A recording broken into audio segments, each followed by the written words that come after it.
Welcome back to the Thomas M. Garrity Athletic Complex in Jersey City for Game 2 of our doubleheader today between the Monks and the Gothic Knights.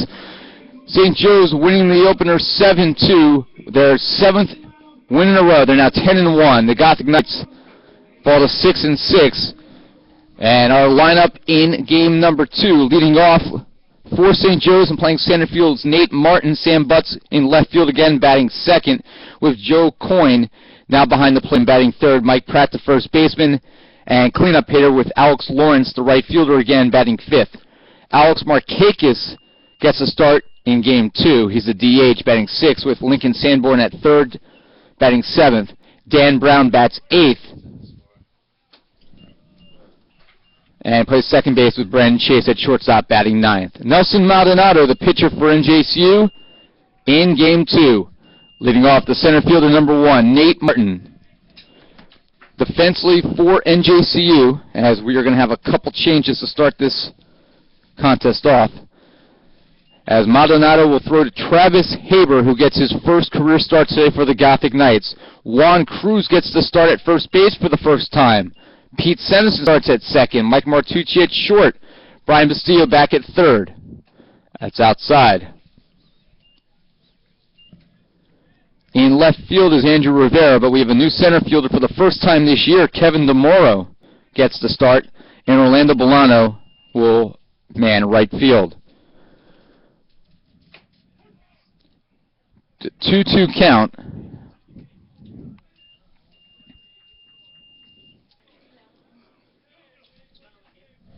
Two balls and two strikes.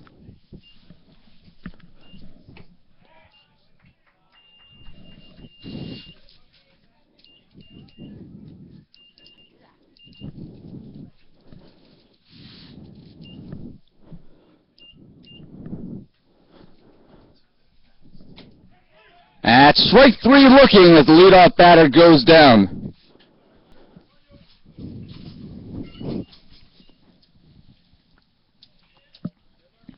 Left fielder number 6, Sam Butts.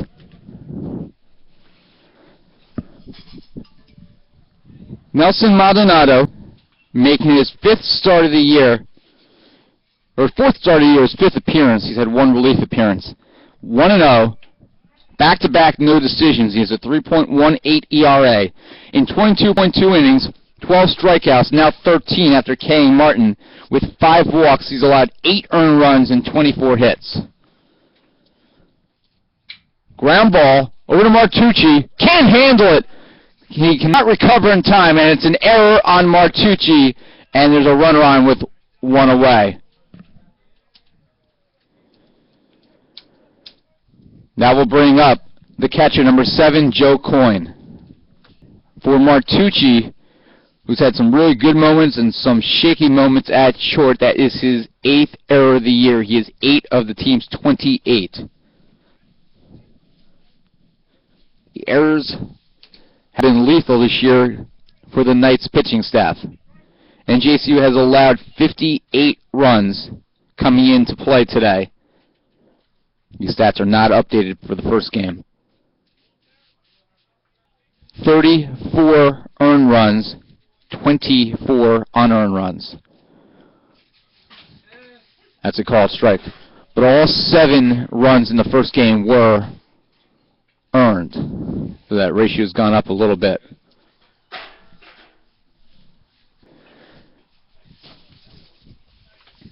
The 0-2 pitch, well, we'll have to wait as Butts dives in safely. Tom Krichkowski on camera for us on top of the storage container behind the Gothic Knight dugout for the first 3 innings of this game as we give the abominable snowman, Margie Alfano, a quick break. She had 3 jackets on and is the size of a sumo wrestler. This is a 5'2" women's soccer player who weighs about 85 pounds.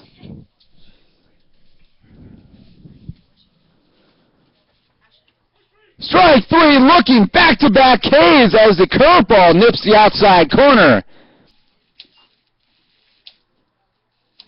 So 2 straight outs recorded by strikeouts, looking with an E6 sandwich in between, and that will bring up the first baseman, number 15, Mike Pratt.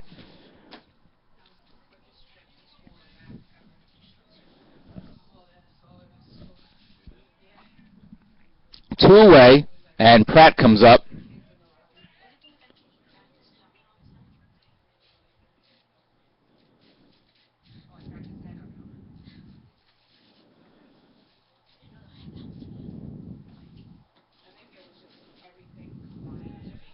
They're back to first. And back in safely is Butts.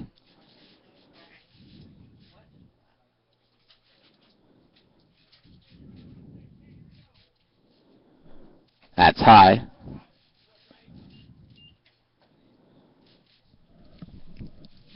Thank you to Anne-Marie Stobling, our athletic trainer, and her mom for bringing us coffee in between games here. 30 minutes in between games, not really a lot of time to make food and drink runs, but when you got a good backup plan, and that's what we have here, everybody eats and everybody stays warm.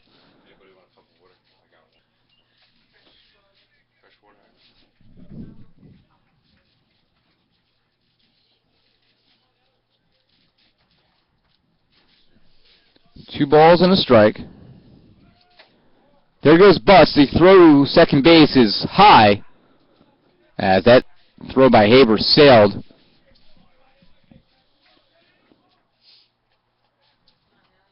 Stolen base by Butts.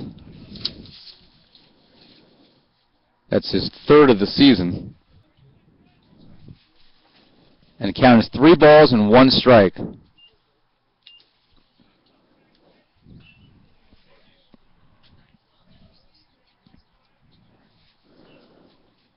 By Maldonado, fouled back. It's 3-2 with 2 outs.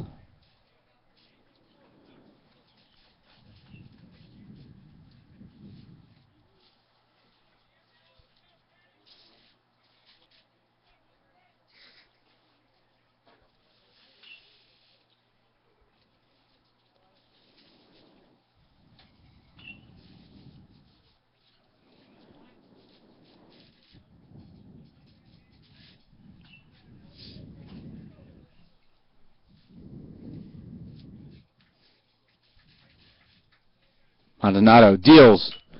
Hit the air. Go! Cruz with the leaping snag as that ball was heading to right field, and Cruz getting up maybe about 2 feet off the ground at first base was able to snag that one, and what it does is it prevents the Monks from scoring, because had that touchdown in right field, St. Joe's is leading 1-0. So a line out, and Butts stranded at second base after reaching on the leadoff error, and we head to the bottom of the first inning in Game 2.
And Michael Martucci now hitting .365 to lead us off here.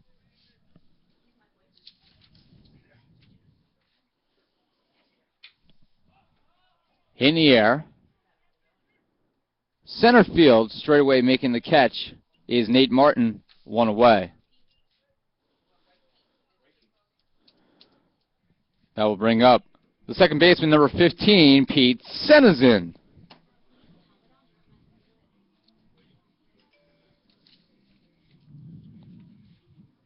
Valenti getting the start. Second of his career, third appearance. He does not have a decision in 7 innings, allowed 7 hits, 2 earned runs, 3 total with 4 strikeouts and 1 walk, and opponents are hitting .280 against him. First pitch is ball 1 to Senizin. Senizin, who came in relief of Matt Wagner, who cut himself open.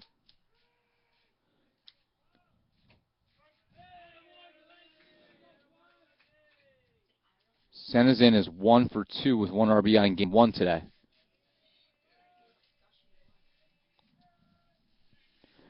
The 1-1 pitch bounces. It's 2-1.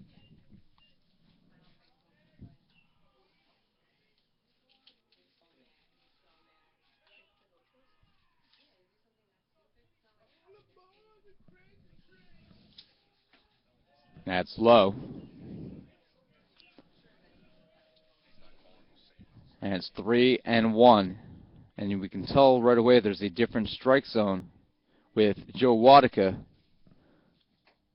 as that is on the outside corner, 3-2, than we had in game 1 with Steve Callahan calling balls and strikes.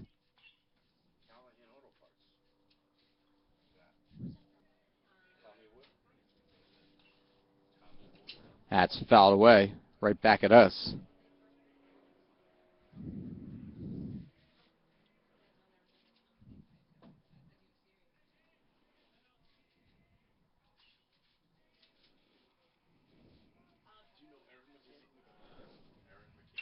That's in the air, down the right field line, coming over in now fair territory. Is it? Yeah, it was fair territory, and making the catch as he fell to the turf was the right fielder, Alex Lawrence. So it's a long out for Senizin. I believe he was in fair territory, so we'll officially record it that way.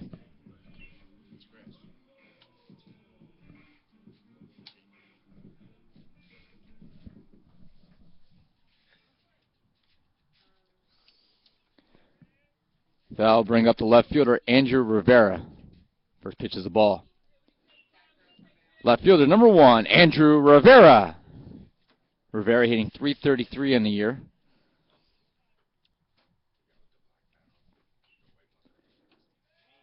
That is the ball. 2-0.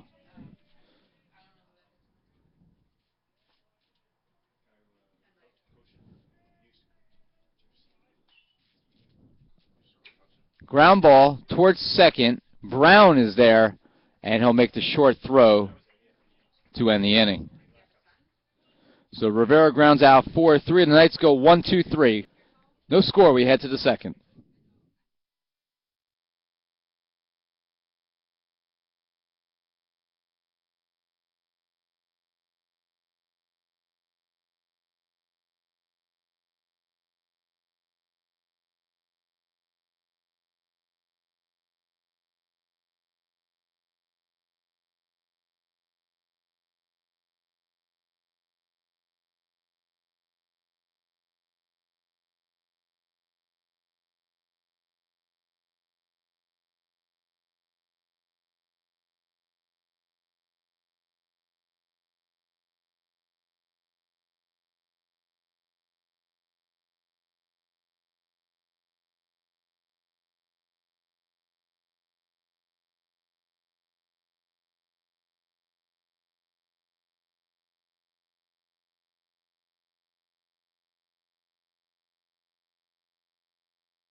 Second inning, Alex Lawrence, Alex Markakis, and Lincoln Sanborn, the 5, 6, and 7 batters, due up for the Monks in a scoreless Game 2. Ira Thor with you here live in Jersey City on the Green and Gold Network as the Gothic Knights and the Monks meet in Game 2 of 3 of this weekend series. St. Joe's won the opener 7-2. They now lead the all-time series 8-1. Off the plate. 8 of those 9 games have been decided now by 5 or fewer runs.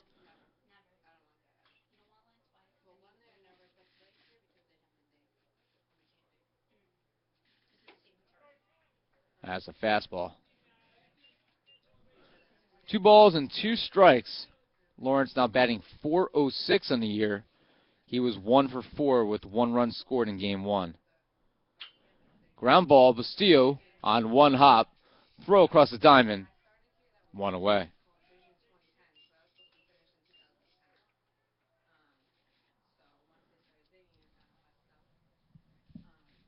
The designated hitter, number 14, Alex Markakis.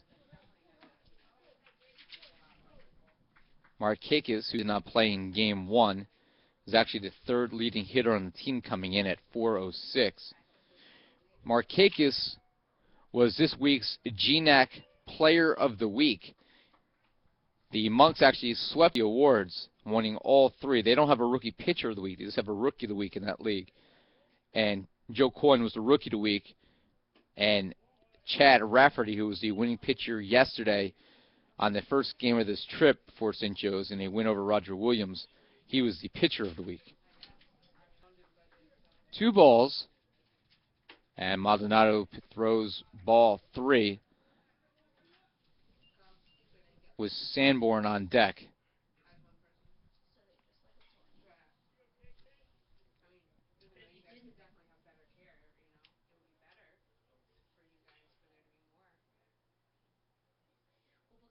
.3-0 pitch. That is a strike at the knees. 3-1.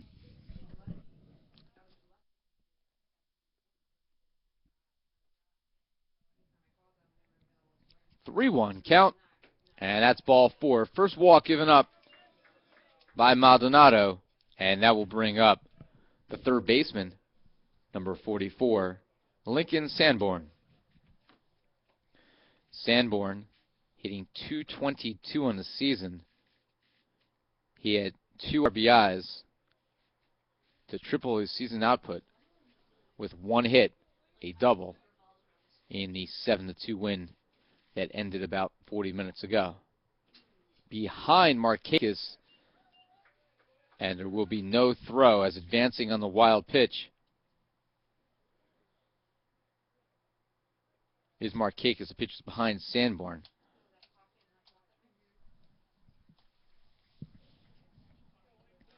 You know, we know what we have with our catchers. Ryan Winters of the 3 is the best hitter. Mike Cassiano is the best defensive catcher.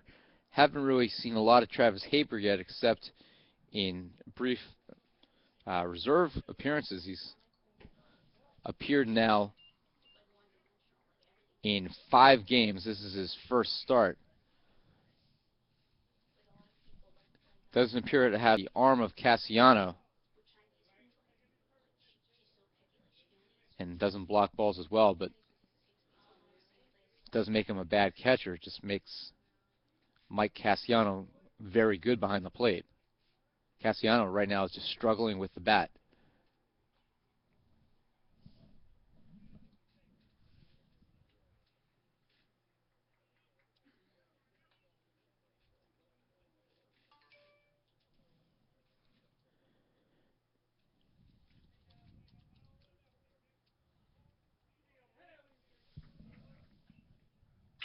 Ground ball, diving and Sensen, but gets by him. Bolano scoops it up. The throw to the plate is in time! What a great throw by Orlando Bolano. A strike to Haber as he blocks the plate and gets the tag down in the nip of time.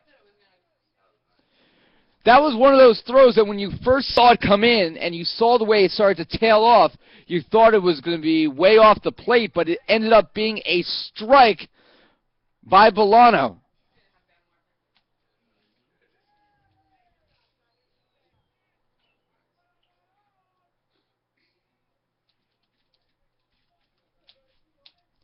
And that brings up second baseman, number 10, Dan Brown. Sanborn advanced to second on the throw.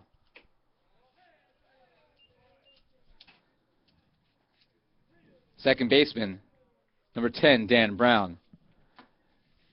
Depending on what we have there in terms of the quality of that video, we might have a top 10 play on our hands.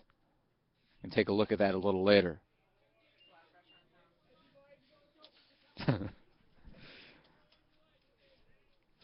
Comment from the other side of the press box, there's a lot of pressure on Tom Krichkowski to get that play.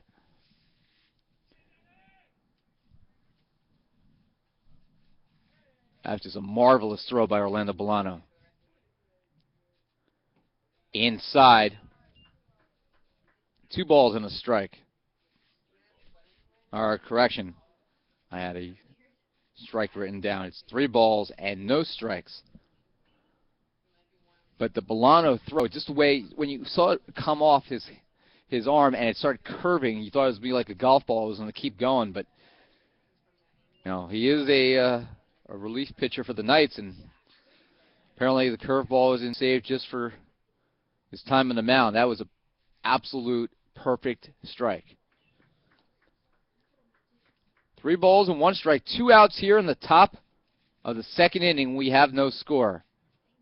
The 3-1 pitch by Maldonado. Grounder right back to the pitcher. Maldonado fires to first to Cruz. And the inning comes to a close.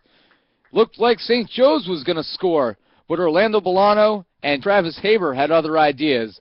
A 9-2 outfield assist, and St. Joe's fails to score. We head to the bottom of the second inning. NJCU trying for their first base runner.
Orlando Bolano to lead us off here.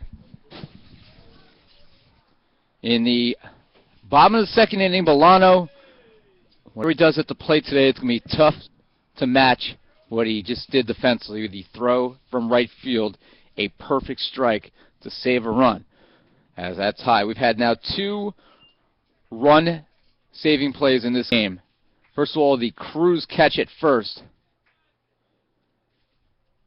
in the first inning, and now the Bolano outfield assist. 2 balls and 1 strike.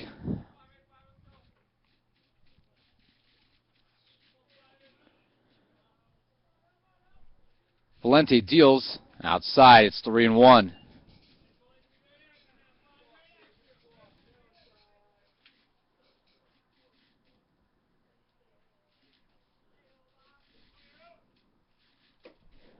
As ball 4, and a leadoff walk by Bolano. That's his 6th walk of the season. He has a 167 at batting average, but a 348 on base percentage.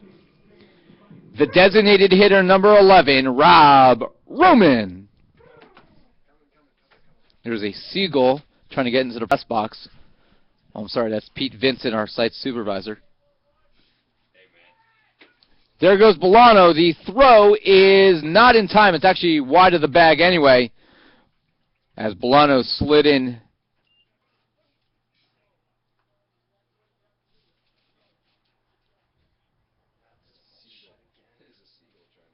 And they're making Bolano go back to first base. And head coach Jerry Smith had to have a conversation with Joe Wadika.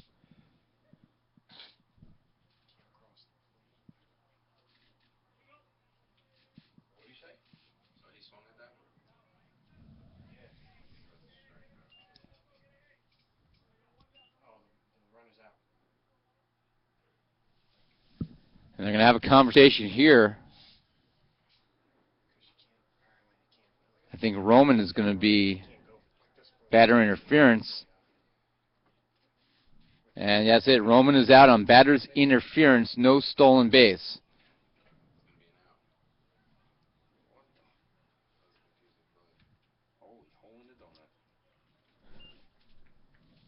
What was the count?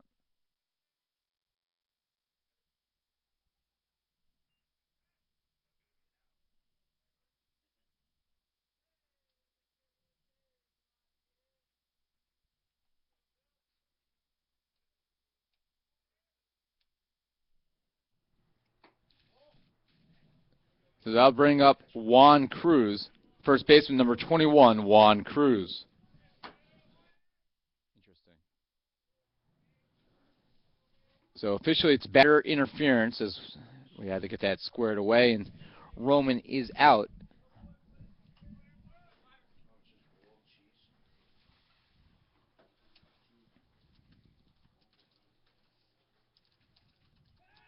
Throw back to first base. Bolano in safely.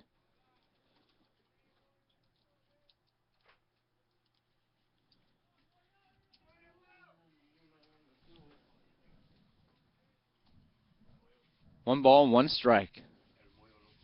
Foul back right at us. You might be able to hear that one. That one was right off the facing of the top of the press box. There's one part of the press box that has a support beam that is flush up against the backstop. That's the one part that you could actually hear the ball come off the wood.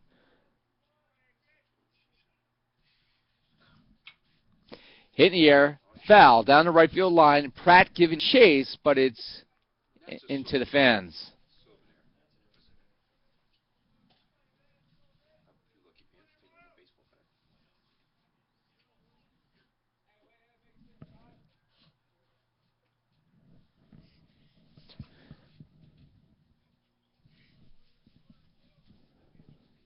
One ball and two strikes.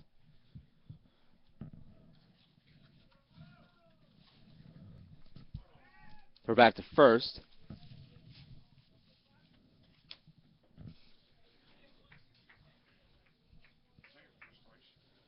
No, Pete Vincent, this is my second slice of pizza. What do you think I am, a 6-year-old? I eat real slow?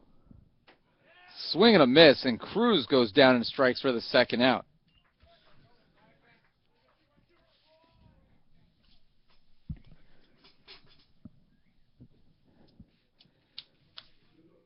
So with two away, that will bring up the third baseman, number 19, Brian Bastillo.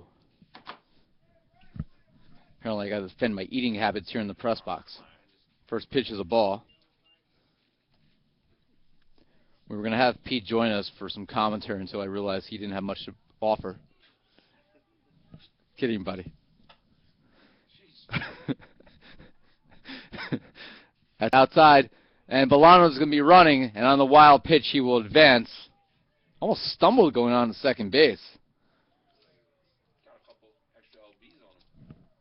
Yeah, you guys are right. It actually looked like he was a little indecisive there whether he wanted to slide or go in standing up, and he finally elected to stay clean.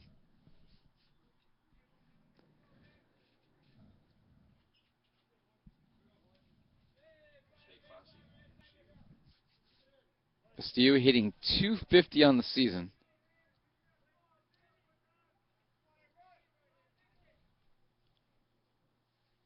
That's in the dirt.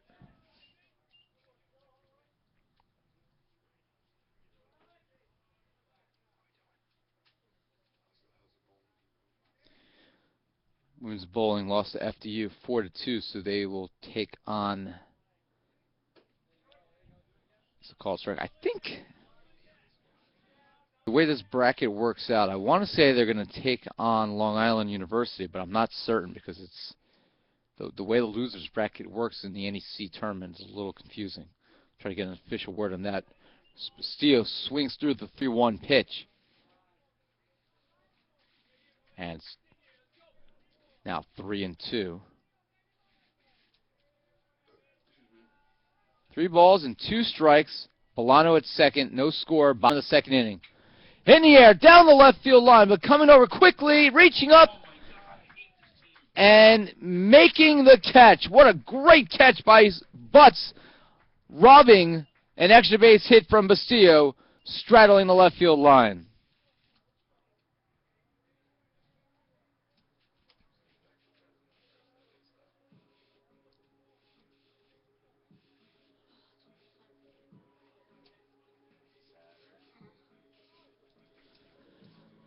In the second inning for NJCU, no runs, no hits, 1 runner left on base, no score as we head to the third inning.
Travis Haber to lead us off here, the number 8 hitter today.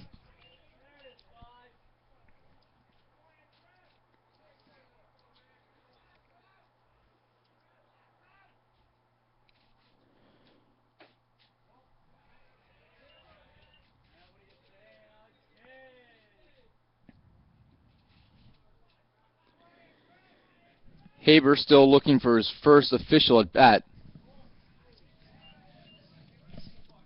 It's a 2-1 count now. He's come to the plate twice before, each time he's walked. So he does not have an official collegiate at bat yet. And he's a ball away from walking yet again. 3-1 as Valente pitches here for St. Joe's in Game 2.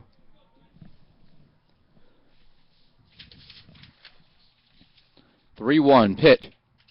And once again, Haber walks. He may never get an official at bat at this rate.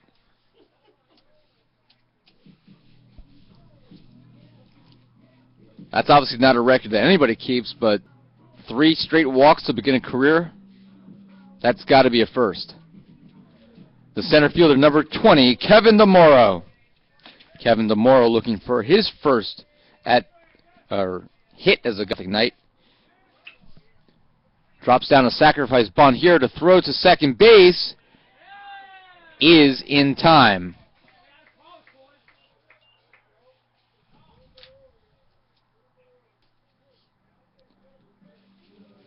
So DeMoro reaches on a fielder's choice, and Haber's out 1-6. Shortstop, number 10, Michael Martucci.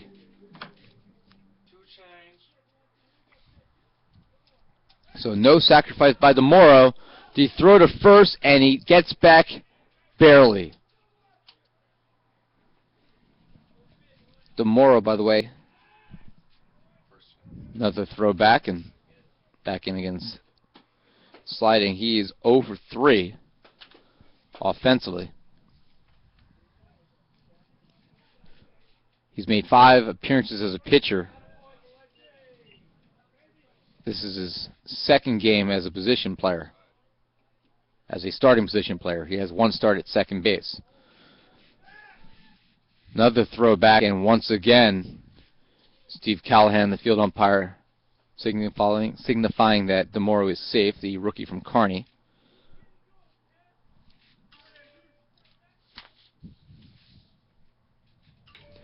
Line drive, base hit into left center field.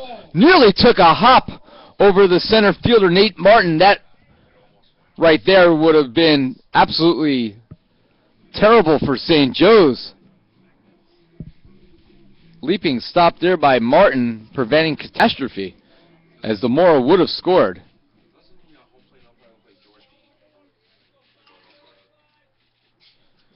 So runners at first and second, 1 away for the second baseman, number 15, Pete Senison.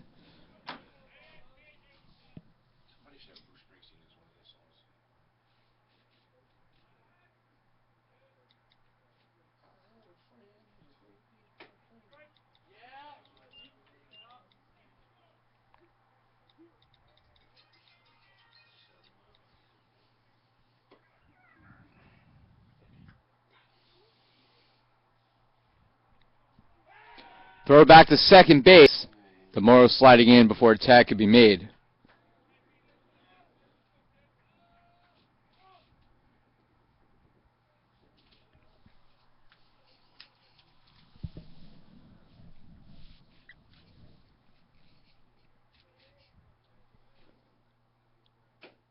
Called strike. And it's 0-2 with 1 away.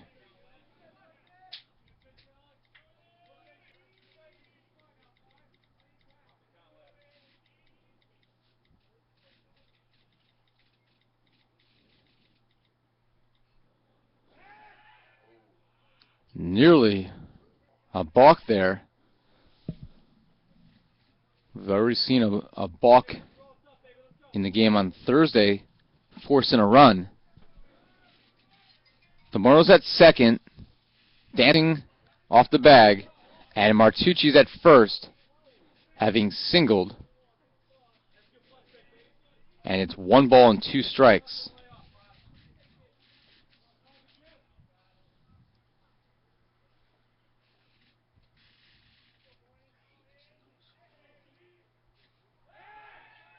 And this time, DeMoro,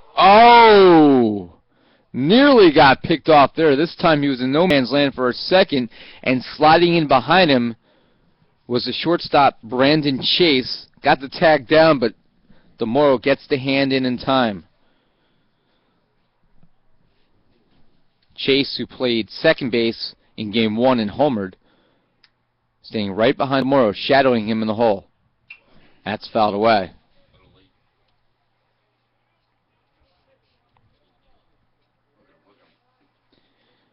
Softball team in Game 1 leads 4-3 in Hoboken.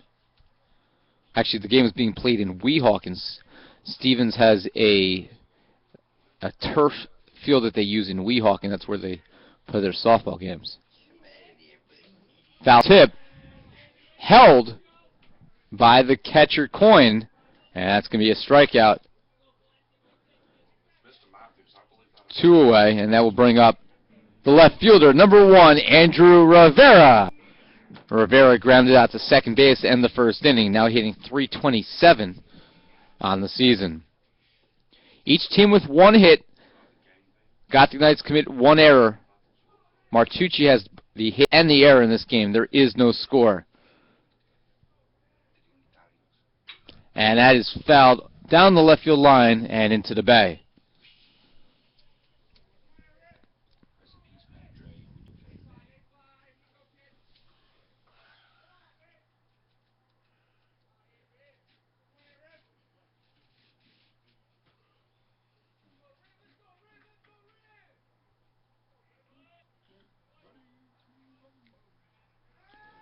Time is called.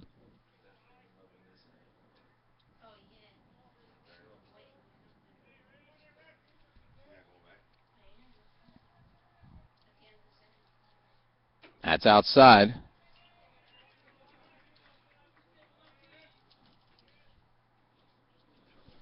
Margie Alfano enjoying her last few moments of warmth before she goes back on top of the storage container to film our 4th through 9th innings. Throw back to second base. DeMoro is getting a lot of action over there. Needs a second to get the dirt out of the belt.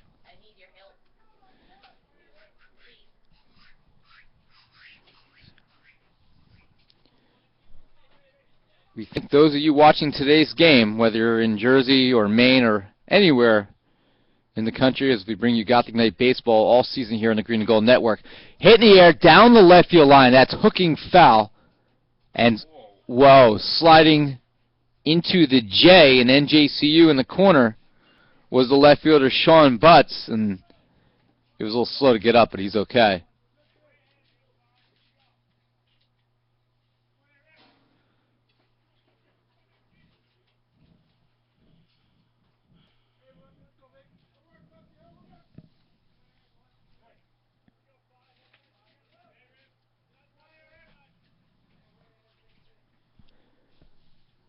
So 1 ball and 2 strikes to Rivera. Runners at first and second, 2 away.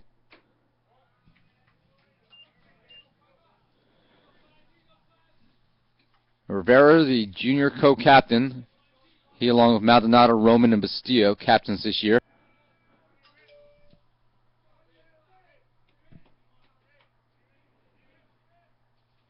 Two-two pitch. In the air, right center field. That's a base hit. It's going to roll all the way to the wall. Scoring is DeMoro. Around third is Martucci. He will score. It's a 2-run double by Andrew Rivera, and the Gothic Knights have taken a 2-0 lead. Scorching a double into the gap. And for Andrew Rivera, that is his 4th double and 10th RBI of the year, tying Rob Roman for the team high in ribbies. You don't ever have to fear. God can do great things. If you just believe. God can do the impossible. Only if you believe. Right fielder, number 7, Orlando Bolano.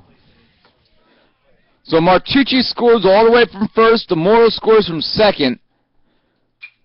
And first pitch to Bolano, hit in the air, fair territory in the infield. It's being blown around, but staying with it and making the catch is Mike Pratt to end the inning in fair territory. But not before the Gothic Knights strike twice on 2 hits and 1 left on base. Andrew Rivera with the 2-run double doing the damage, and NJCU has a 2-0 lead after 3. We say goodbye to Margie Alfano. We'll see you a little later if you don't blow away.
Fourth inning, it'll be the catcher, number 7, Joe Coyne, leading off for St. Joe's.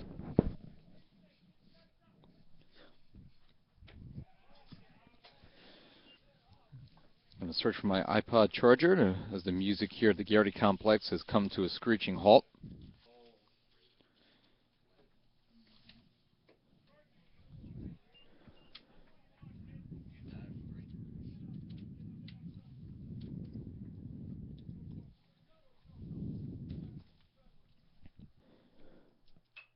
That's fouled away.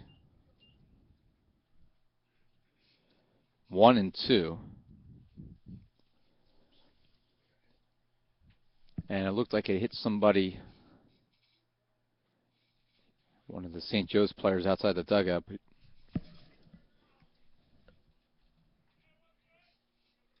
And he's being checked on by a teammate. Ground ball. Second base, Senizin there for the short out. 1 away. Coyne 0 for 2 today after coming in with the team's best batting average at .563. He's now below 500 on the year. Not a good day for Coyne. He's now just a combined 1 for 7. First baseman number 15, Mike Pratt. Inside. That's ball 1 to Pratt. 2-0 NJCU here in the top of the 4th inning. St. Joe's won the opener 7-2.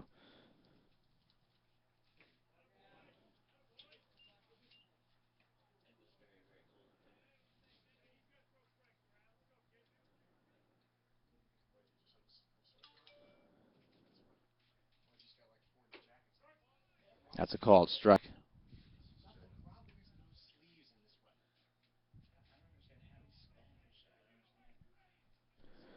Two balls and 1 strike. Ground ball through the left side of the infield. That is a base hit.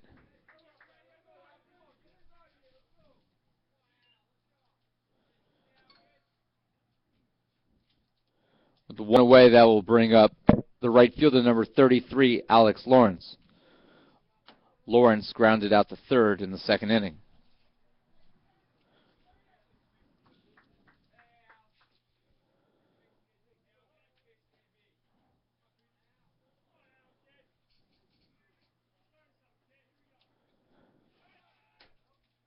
Faking the run was Pratt. Ball 1 to Lawrence.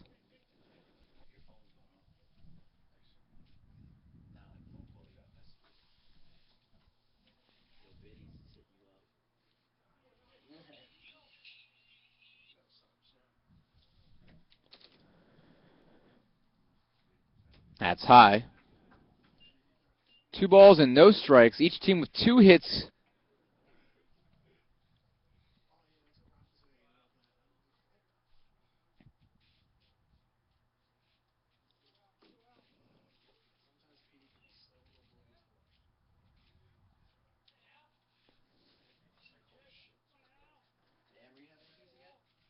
St. Joe's riding a 7-game winning streak. They are 10-1. That is ball 3. It's 3-0.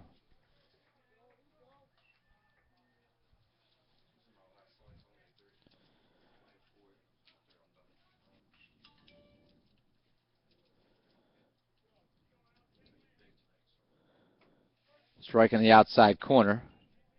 Out 3-1.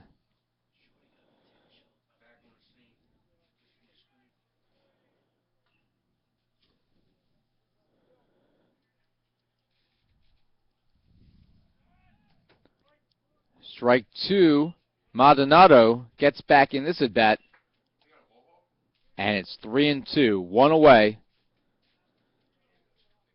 with the designated hitter Markakis, the reigning GNAC Player of the Week, on deck.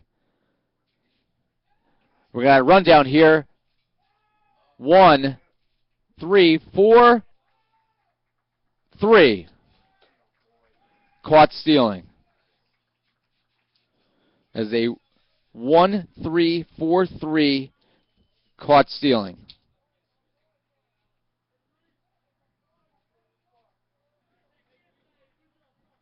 And it's also a pickoff because it came from the pitcher. So a 3-2 count here by Maldonado can get him out of the inning if he can retire Lawrence. Ground ball right back to the pitcher, and Maldonado's best defense is himself.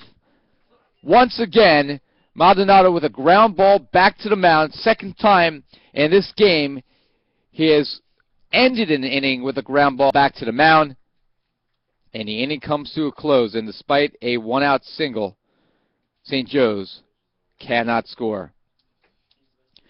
4th inning for the Monks. No runs, 1 hit, nobody left on. We head to the bottom of the 4th inning in Jersey City. Game 2, NJCU leading 2-0.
Bob Roman, the designated hitter, up for the second time.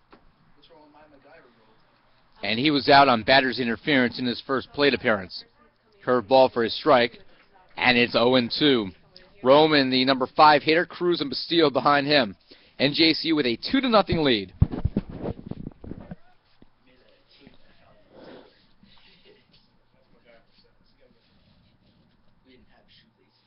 Way outside.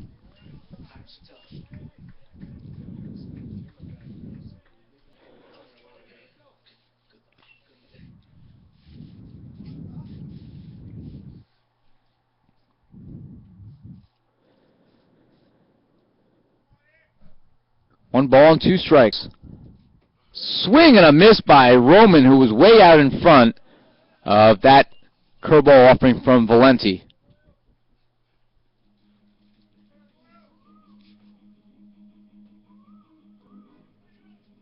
That's the second strikeout for Valenti. First baseman number 21, Juan Cruz. Juan Cruz, the batter. Cruz struck out swinging. There's actually 3 strikeouts, as Senderson also went down on strikes in this game. And it's ground ball towards shortstop. Chase with the error that he will feel later.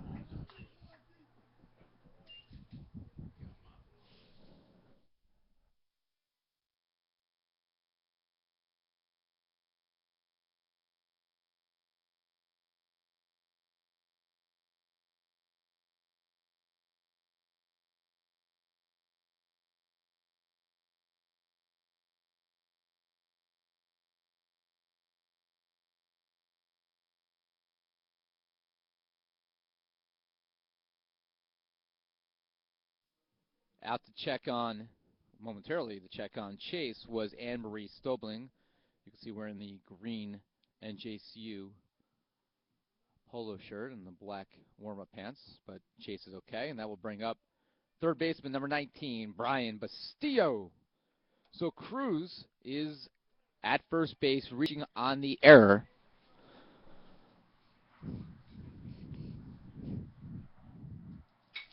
And it's a base hit up the middle by Brian Bastillo. Cruz will go to third as it bobbled by the center fielder. Bastillo doesn't stop running. It's a single and an error on the center fielder, and the Gothic Knights, with 1 out, have runners in scoring position.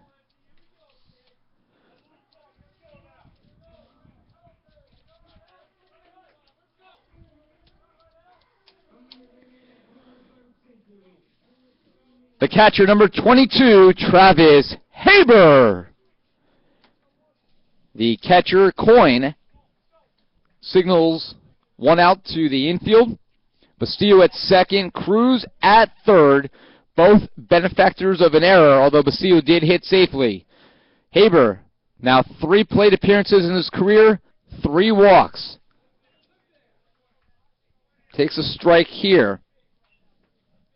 Kevin DeMoro is on deck. The Gothic Knights trying to make this a larger advantage. It is currently 2-0,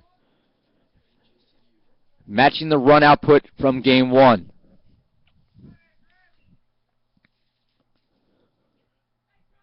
One ball, 1 strike. Haber, the freshman, looks at ball 2. If there's one thing you could say about Travis Haber early on, he is extremely patient at the plate. You see a lot of Gothic Knights this year swinging at first pitch. Now, if you see a pitch you can hit, obviously go for it, but he is extremely patient in his approach. That is fouled away. That was a fastball, knee-high. And it was something I guess he was looking to drive there and just missed. A single here could double this lead. 2 balls and 2 strikes with 1 out here in the 4th. The pitch by Valenti. That's a call, strike 3. And Haber knew it as soon as he didn't pull the bat off his shoulder. That's strike 3 looking. 4th strikeout and 2nd of the inning by Valenti. With 2 away, it'll lead it up to DeMoro, who reached out a fielder's choice and later scored in the 3rd. Center fielder number 20, Kevin DeMoro. Kevin DeMoro. That's same pitch as the one that retired Haber. I played DeMoro in a game of pool down in Florida. Didn't work out too well for Kevin DeMoro. That's inside. Unfortunately, there are witnesses to that debacle. Juan Cruz, Travis Haber, Stefan Segan were there, and Pedro Garcia. As that's hit in the air to shallow left field. Coming in quickly is Butts, and he makes the catch. And the Gothic Knights threaten, aided by a pair of errors, but it cannot capitalize, and at the end of 4, it's still 2-0 lead for the Gothic Knights.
You just got to plug it up so the mice don't come in.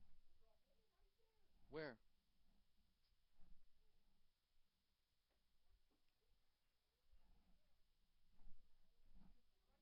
Is it big enough to put an extension cord through?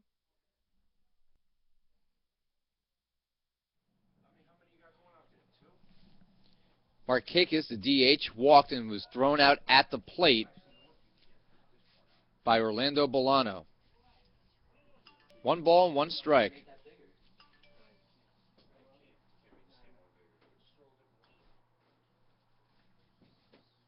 Swing and a miss. And it's 1-2. Markakis, Sanborn, and Brown, 6, 7, and 8 hitters, due up here in the top of the 5th inning.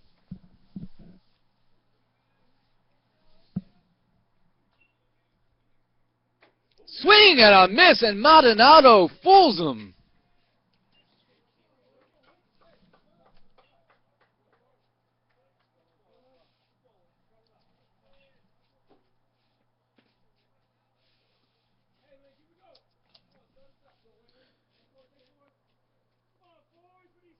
Fourth strikeout by Maldonado, 2 looking and 2 swinging, and that will bring up the third baseman, Sanborn.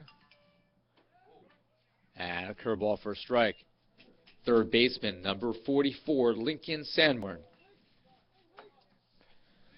Sanborn, a sophomore transfer from St. John's University, the son of head coach Will Sanborn.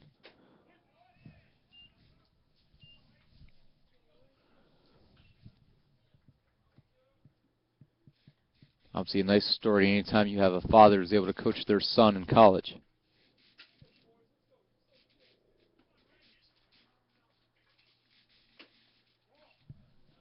And it's 1 ball and 2 strikes. In recent years at NJCU, you've had 2 examples of siblings coaching siblings, but never a parent coaching a child. That's high. It's 2-2. Most recent sibling example at NJCU was former Gothic Knight men's volleyball coach Carlo Edra coaching his younger brother Chris, who was a second-team all-conference selection a year ago. Ground ball foul. Of course, the most well-known example is Kevin East, former Gothic Knight men's soccer coach, winningest coach in school history. Now the coach at Rutgers Newark, coaching his brother goalkeeper Jeff East, who is a member of the NJCU Hall of Fame.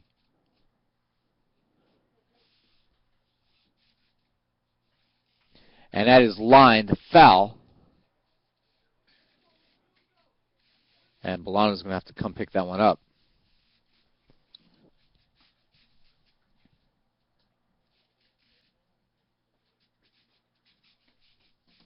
Two balls and 2 strikes, 1 away. NJCU with a 2-0 lead. Thank you for watching us today here on the Green and Gold Network. This is game 2 of 3 of our weekend series.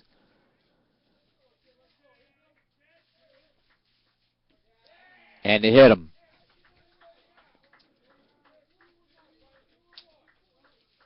And that will bring up the second baseman, number 10, Dan Brown.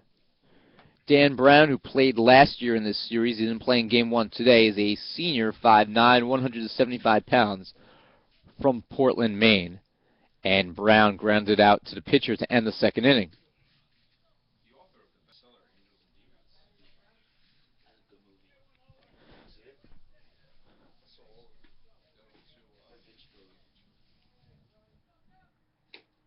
That's a fastball for a strike. Maldonado 1-0 in the year. A 1-0 win over Daniel Webster on the first game of the spring trip back on March 10th. That was the first 1-0 win for NJCU since 1974. Throwback to first, not in time. And yes, I did spend the time to look that up.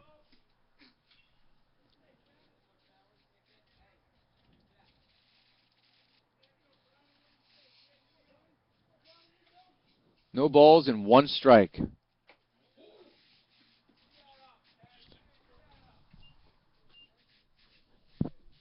One and one. Try try to get you an update on some other Gothic Knight athletics during the break, or specifically bowling is what we're looking for, as Gothic Knights are one loss away from being eliminated from the NEC Championship. And if they do, their season likely will come to a close. Still alive for an NCAA tournament berth, but the chances are not good right now, as NJCU is only 10th in the RPI, and 8 make it, and the RPI is a huge factor in that. Ground ball, diving and Sensen, but it's going to get through the right side. Bolano had that backed up very well, so Sanborn cannot go any further than second base. But it's a base hit for Brown, and with one away, they have the tying runs on base due to the Monks. Travis Haber out to have a conversation with Maldonado. Due up is the shortstop, number 11, Brandon Chase.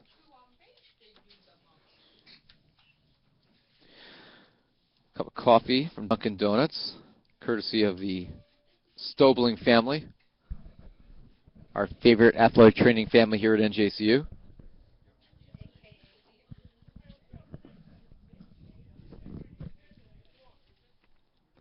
Ground ball. Martucci on the hop, flips the second for Juan. On to first.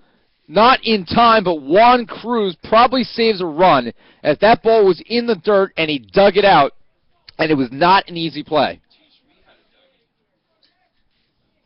That was the first pitch, right? So Chase is retired on the fielder's choice, 6-4. The reason that Senderson had to rush there was the fact that the ball was hit so high off the infield that Martucci didn't have a lot of time to flip it. Sanborn goes to third, so there's runners on the corners with 2 away for the center fielder, number 1, Nate Martin.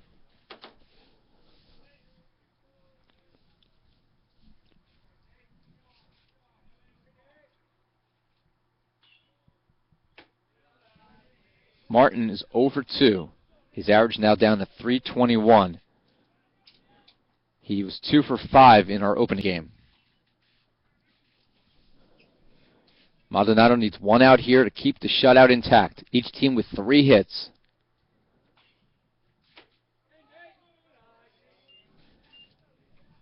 NJCU with Joe Wadika, considered one of the top umpires in the region, behind the plate in game number 2. Wadika also well known for his baseball camps, so he's been around the sport his whole life. That's low. A number of coaches, whether head or assistant coaches at pretty much every school in the conference, has at some point been an instructor at one of the Joe Wadika camps. As a strike, it's 3-1.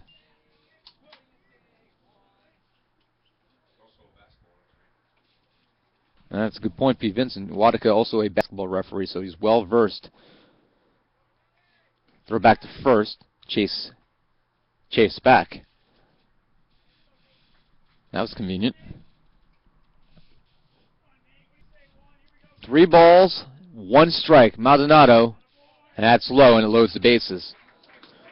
So the bases are full. Martin at first, Chase at second, Sanborn at third, and Butts is due up. And Nick Cesare, Gothic Knight pitching coach in his first season, out to have a conversation with the NJCU ace, Nelson Maldonado, the lone senior on this year's team. Due up is the left fielder, number 6, Sam Butts. Cesare, former all-conference pitcher for the Kane University Cougars, where he was a member of the 2007 National Championship squad. Kane, one of 5 NJAC teams to ever win a national championship. It says a lot about your conference when half the league's members have won a national title. Patterson's won 2, Montclair's won 3, Rowan has won 2, Ramapo's won 1, and TCNJ has been close a number of times.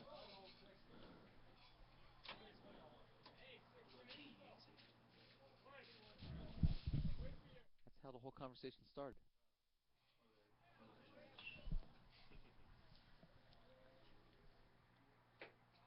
As a nice pitch right over the heart of the plate, knee high by Maldonado. Looked like it was a bit of a changeup.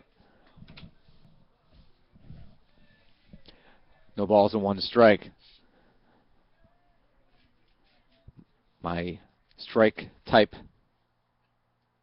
indicator was nodded approval there by Mike Kelly, who's our pitching specialist here in the booth this season at /DJ. No balls and two strikes. And Butts asked for time, and it's granted. Maldonado one strike away from getting out of a jam. NJCU is left 4, St. Joe's 2, as a bat here in the 5th inning.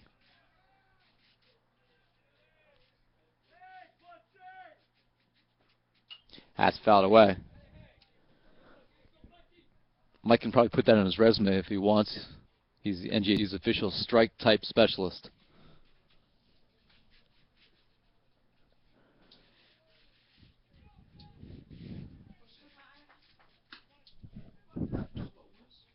No balls and two strikes. Bases loaded. Maldonado deals to Butts. Ground ball. Cruz lost it through his legs. It's a base hit. Sanborn scores. Chase will score as well as the error ties the game. Cruz got down low, but it skirted through, and the error ties the game. And once again, the unearned run killing the Gothic Knights.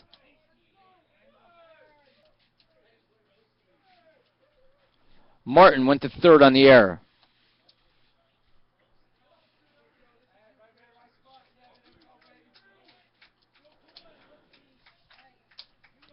The catcher, number 7, Joe Coyne.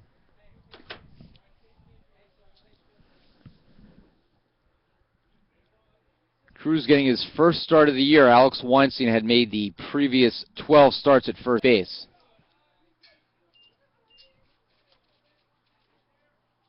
Cruz has already saved 2 runs defensively with his play today, but gave it right back there.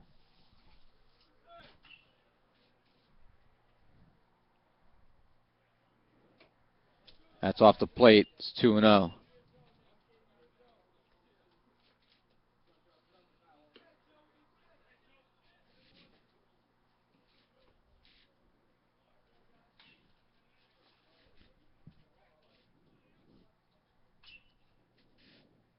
Ground ball, Martucci.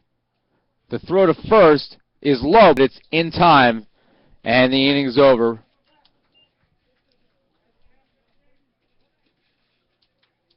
But not before St. Joe's draws even. 2 runs on 1 hit, 1 costly error, and 2 left on base. We head to the bottom of the 5th, knotted at 2.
Leading off the shortstop, number 10, Michael Martucci.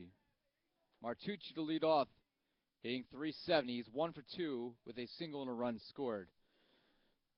NJCU bowling now will face Long Island University, a team that NJCU won the first 13 matches all time against in the series history, but LIU has gotten hot in the second half of this year. They went from last place in the league to clinch a playoff spot in one tournament by going 7-2. So it will not be an easy third-round matchup for the Gothic Knights. The Blackbirds trying to knock NJCU out of the NEC Bowling Championship in the third round for the third year in a row. 1-2 pitch to Martucci.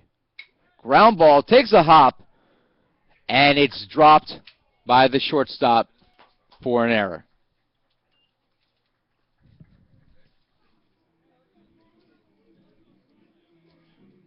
So it was an E6 fielding error. Third error on the Monks. Second on the shortstop, Brandon Chase. And that will bring up the second baseman, number 15, Pete Senizin. So bowling, according to what we have here, lost in 5 games to FDU. I was originally told it was 6. We'll have to wait until we officially get word later.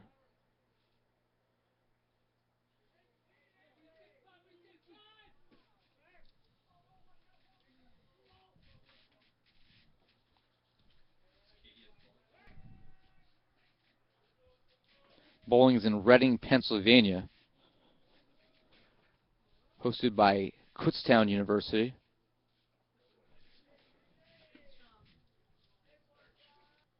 NJCU defeated Kutztown in the opening round. Senizin, 0 for 2 today, a fly out to right field. He also struck out. Bowling is now 75-50 on the year. Head coach Frank Parisi, 6 wins shy now of 700 for his career.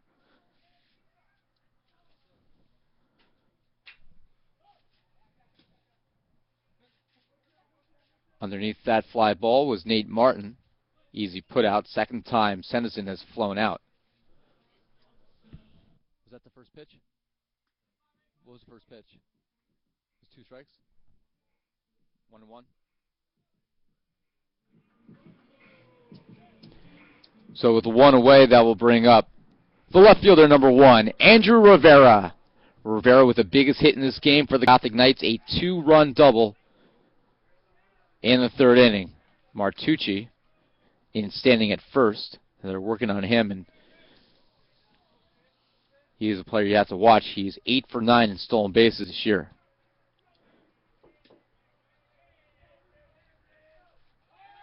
There he goes. The throw by Coyne is in time. 2-6. Caught stealing. As the second time Martucci has been caught this year. NJCU as a team has been thrown out 9 times, but it's a little deceiving because I'd say 5 of those, maybe 6 of those, are intentional delayed steal rundown plays where the Gothic Knights do that intentionally when there's runners in first and third with the delayed steal to get a runner to score from third before the final out is recorded. Hit in the air to left field, but it's carrying, and how far is that going to go? It's going to carry off the base of the wall, and Rivera will stand at second base with his second double of the game. And Martucci would have scored had he not been thrown out.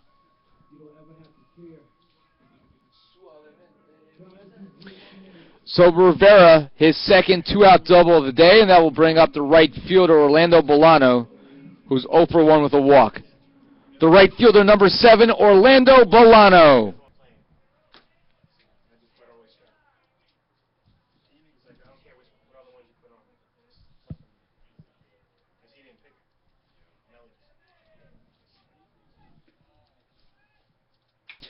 In the air, shallow center field. It may drop, and if it does, Rivera will score. It does. He rounds third. He sprints home, touches home plate, and the Gothic Knights have regained the lead. It's 3-2 on the RBI single for Orlando Bolano. That, of course, an unearned run.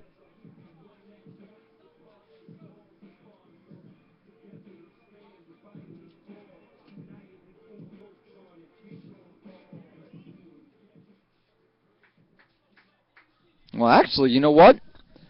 That is an earned run because Martucci was retired. And that run is indeed earned. So I stand corrected as we had to think about that for a second.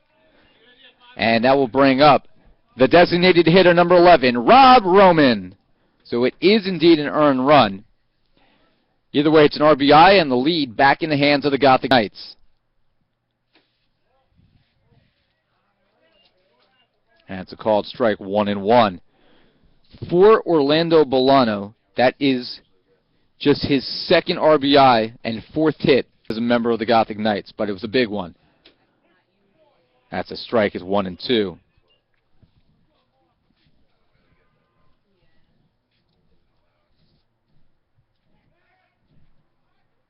Back in safely is Bolano.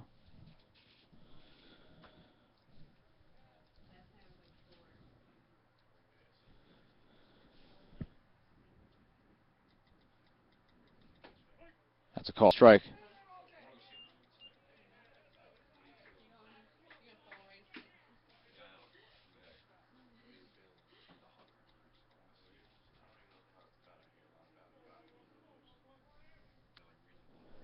Two balls and two strikes. Throw back to first. Bolano in.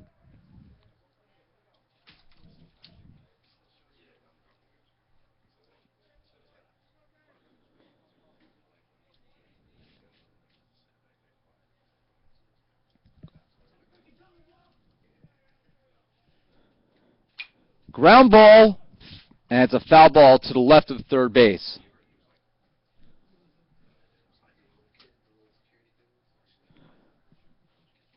Two balls and two strikes. NJCU with a 3-2 lead. Here's a bat in the bottom of the fifth inning against the 27th ranked St. Joseph's College of Maine Monks, defending GNAC champions.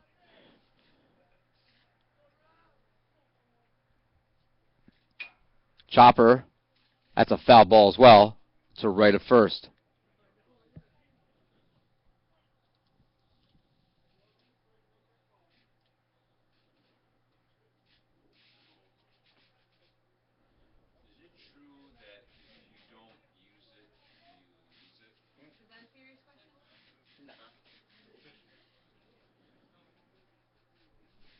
Two balls and two strikes in the dirt.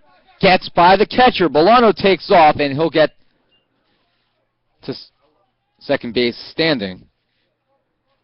As the throw back to the pitcher got by Valenti.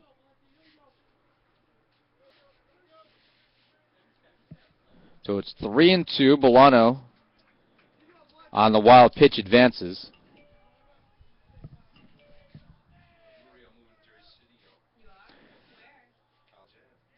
Three balls and two strikes.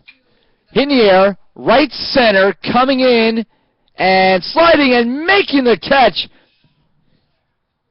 is the right fielder Lawrence, as his second baseman Dan Brown at the very last minute flipped over him to avoid a collision. But the inning does come to a close on the sliding catch in right field. But the Gothic Knights regain one-run lead. 1 run on 2 hits, 1 error, 1 left on base. We head to the 6th inning, 3-2, NJCU.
Sam Butts will lead off here for St. Joe's in the top of the 7th inning with the Gothic Knights clutching a 1-run lead. They initially led 2-0. They've also led 3-2, now 4-3. Showing bunt as a strike.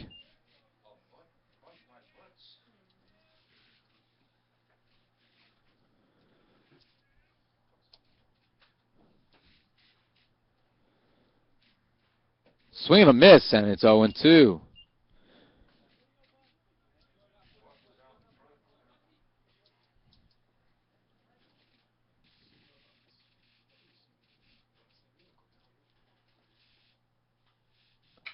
Ground ball snagged by Maldonado. And we continue to rave about his defense. That's his 4th defensive play of this game.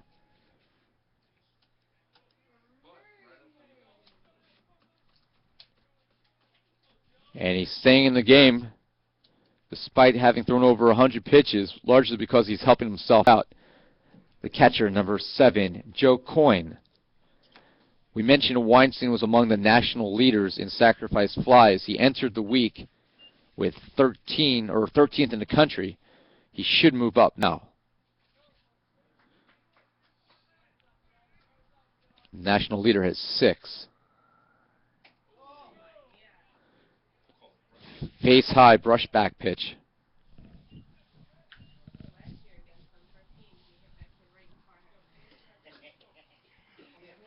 One ball, one strike to Coyne. That's a fastball, and it's 1-2.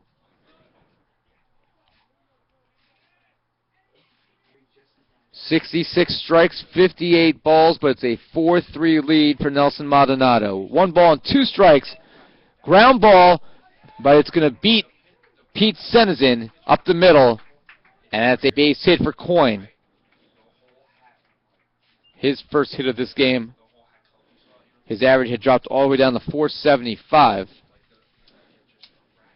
And with 1 man out, the first baseman, number 15, Mike Pratt.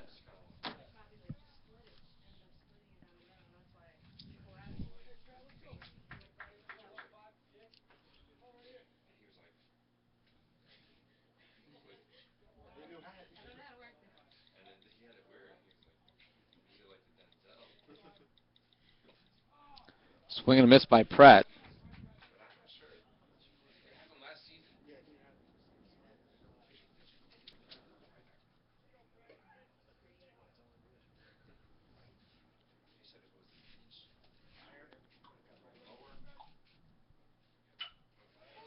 And that's a floater into left center field. Kevin DeMoro fires back to Mike Martucci, the cutoff man. What was the count?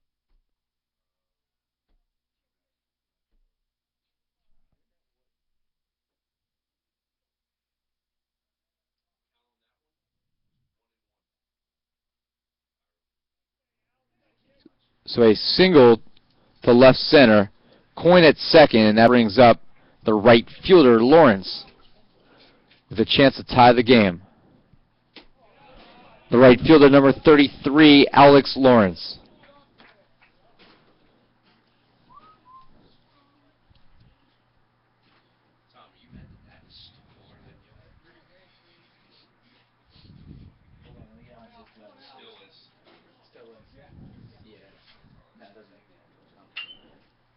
In the air, center field, DeMoro, underneath it, leans in, makes the catch.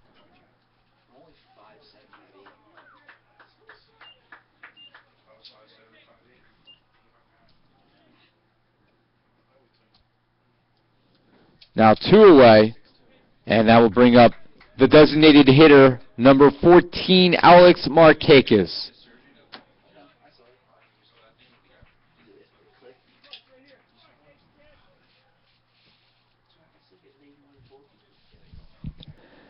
Markakis batting .412 overall, the conference player of the week.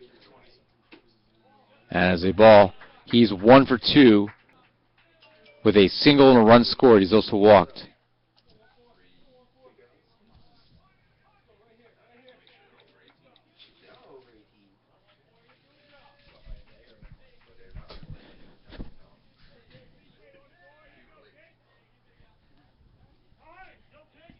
And Maldonado will not throw. It's a time called by Markakis. We're live here at the Thomas M. Garrity Athletic Complex in Jersey City, New Jersey. Overcast day, threat of rain, which is the reason we moved up today's start from 12 to 10, and tomorrow's game will begin at 9 a.m. as they call it strike.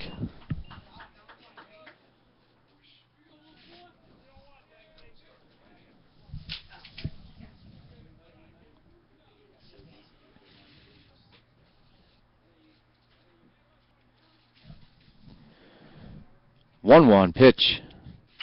In the air, left center field. That is a base hit.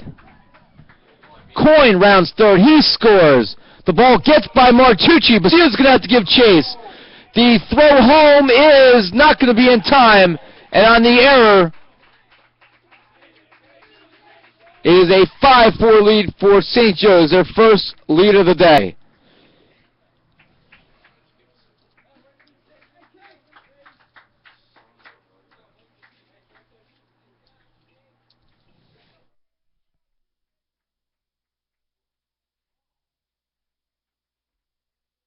I don't know. Who should we give that error to? Does it go to the shortstop? Because it has to. Of course it is. No. Who threw the ball? It's an E7 throw in there. Yeah, but it was on the ground, though.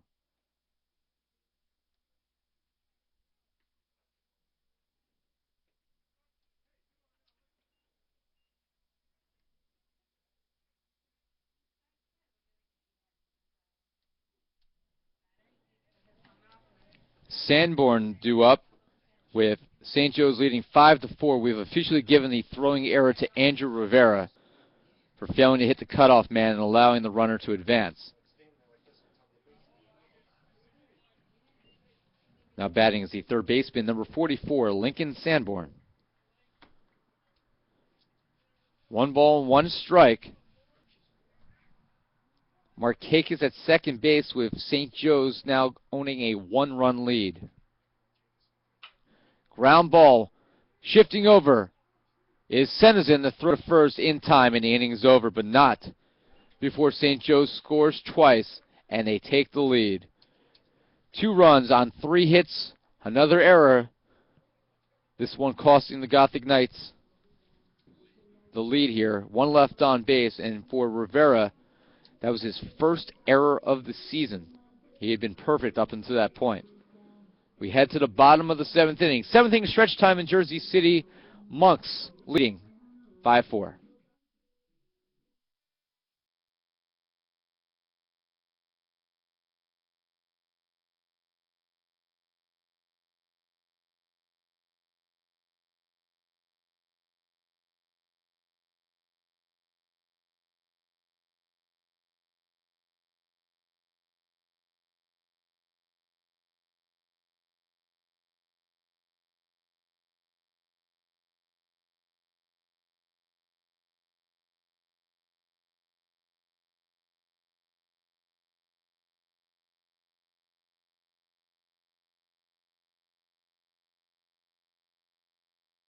Back here for the bottom of the 7th inning. Pitching change for St. Joe's as number 13, Jimmy Kennedy, a junior right-hander, 6'2", 170 pounds from York, Maine, now in relief of Valenti, who's in line for the win.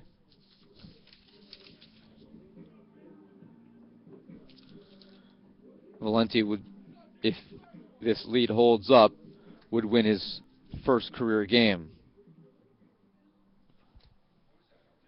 Shortstop, number 10, Michael Martucci.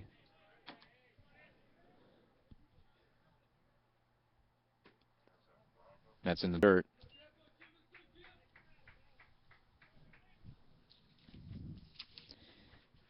Kennedy has made 2 appearances, 1 start, 5 innings. He's 1-0 on the year, as they call it, strike. 5 hits he's allowed in those 5.1 innings of work. 2 runs, both earned with 1 strikeout, 3 walks, and opposing batting average of .263. It's off the plate, 2-1.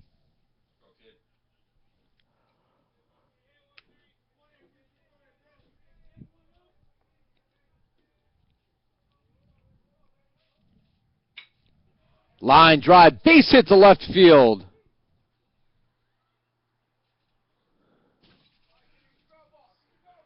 Martucci with his second single. And that will bring up the second baseman, number 15, Pete Senizin.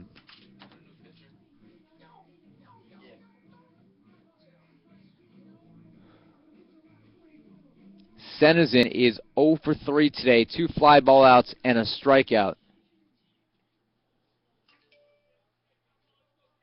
NJCU has now had the leadoff batter on either by hit, walk, or error in every inning except the first and the fourth. But they trail now 5-4. 5 runs, 8 hits, 3 errors for St. Joe's, 4, 7, and 3 for the Knights here in Game 2 of our 3-game weekend set. Pitching from the stretch, and Kennedy with the strike.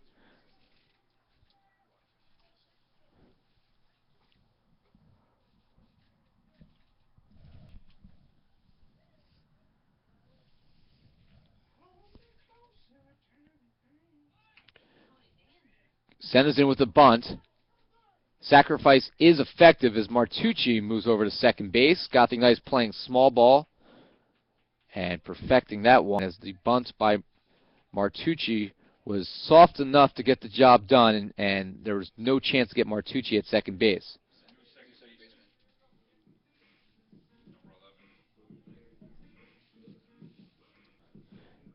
Pitcher threw him out, right? I forgot already.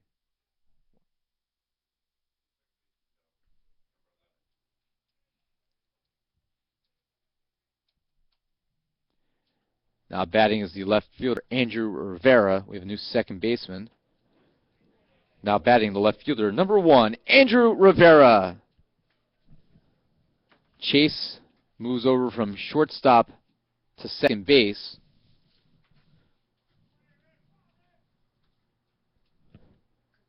And we have a new shortstop. I believe it's Dan Acorn who played the first game in the field. It is.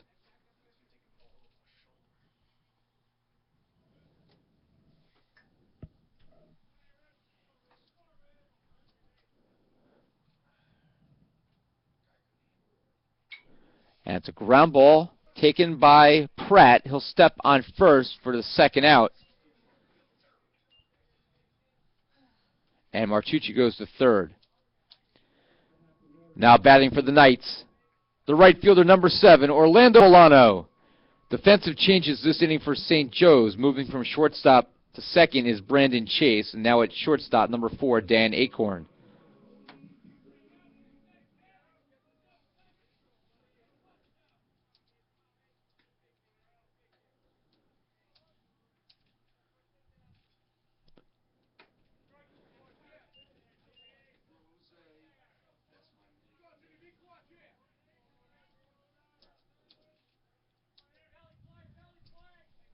The 0-1 pitch to Bolano.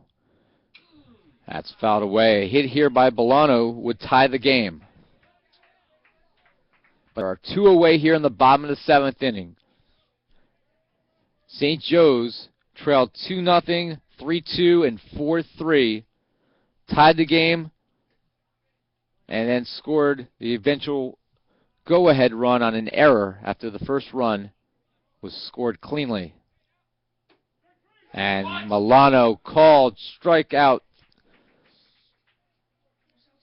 Fastball on the outside corner of the plate. And the inning comes to a close as the Gothic Knights leave the tying run 90 feet away. In the 7th inning for NJCU, no runs, 1 hit, 1 left on. 7 innings gone by, it's 5-4.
Top of the 8th inning, and Kevin DeMoro moves from center field to the pitcher's mound in relief of Nelson Maldonado, who cannot win even if NJCU gets back on top here, as he pitched well enough to, but the Gothic Knight defense has let him down with 3 unearned runs. Dan Acorn, who just came in defensively in the last inning, his first at bat of the game, now down 0-2.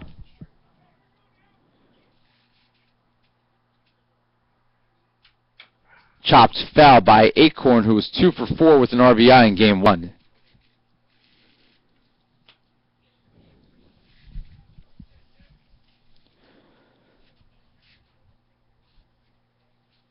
With DeMoro coming to the pitcher's mound and Mike Patterson now the center fielder for NJCU. Patterson slides into Rob Roman's spot in the lineup, and NJCU gives up the DH. Hit in the air to center field, and it's a base hit. Patterson had to actually leap there as that ball took a hop.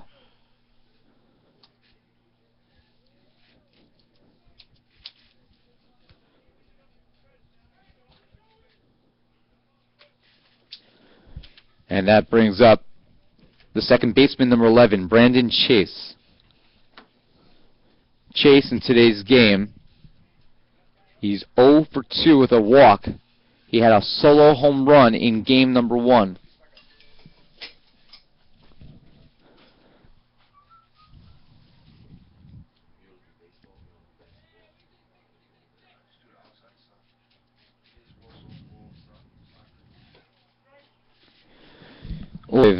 The softball game continues on as Stevens tied it in the 8th. No one scored in the 9th, and we're in the 10th inning, the bottom of the 10th inning in Weehawken. That hurts to think about. That's fouled away. Tied at 6 in that game. That is Game 1.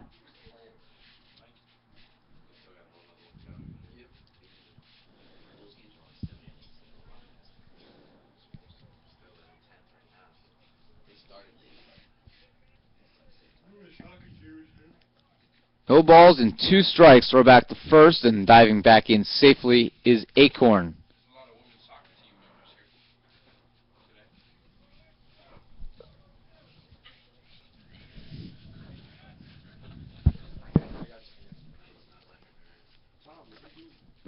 Oh, 0-2 pitch by DeMoro, and he fouls off. Strike 2. I'm sorry to say there was a 2-strike count. So that is strike 3. And that is a punch out for DeMoro on the strikeout bunting. And that will bring up the center fielder, number 1, Nate Martin. Martin hitting .310. He is 0 for 3 with a walk today. That is the first strikeout bunting that I've seen this year, baseball or softball. It's a 1-0 count.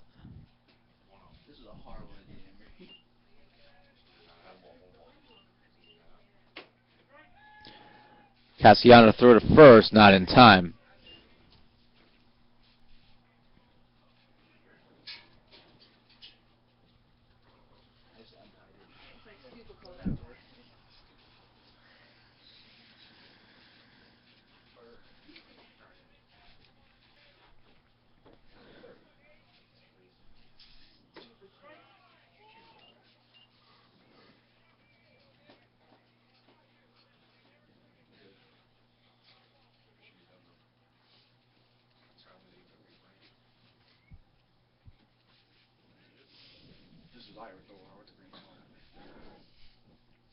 Once again, the throw to first and sliding back in safely is Acorn. Martin will be followed by Butts.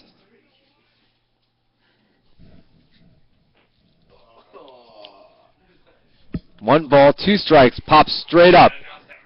Senzen comes in. Cruz gives way, and Senzen makes the catch.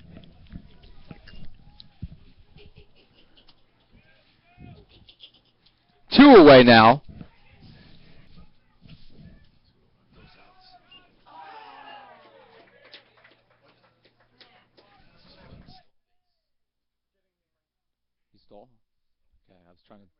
to him to get the second out up.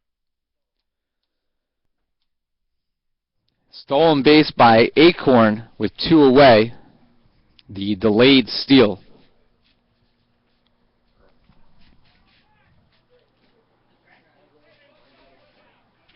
"5-4 St. Joe's leads here in the top of the 8th inning. Now a runner in scoring position. DeMoro on for Nelson Maldonado, who went 7. In the dirt, Cassiano throw to third. No throw was necessary as Acorn was not trying to advance.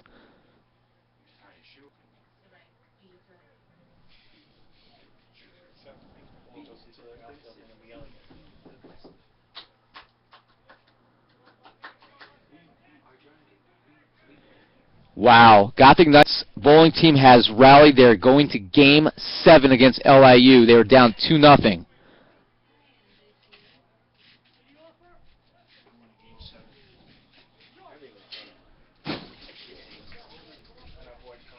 Two balls and no strikes. Kutztown advanced. They knocked out off St. Francis of New York to make the Final Four of the NEC tournament. Gothic Knights trying to do that for the first time. Check swing, and he went around. 2-1.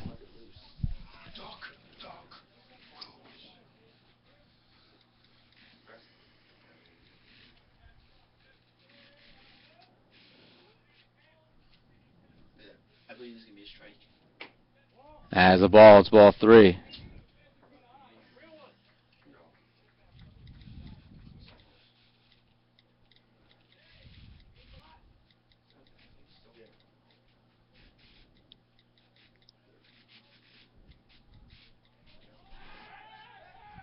DeMoro steps off as Acorn drawing the attention of the Gothic Knights infielders.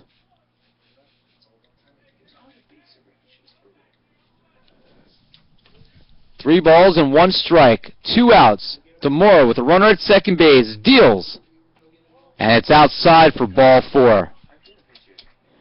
And that will bring up a dangerous batter here, the number 3 hitter, the catcher number 7, Joe Coyne.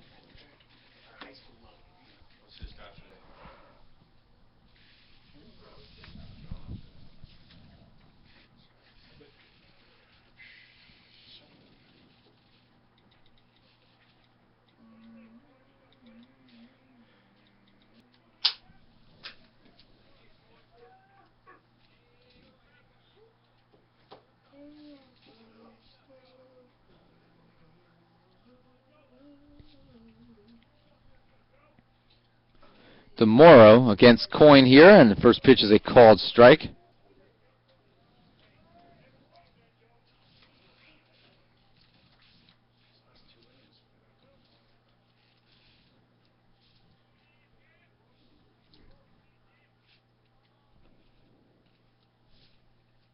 Outside.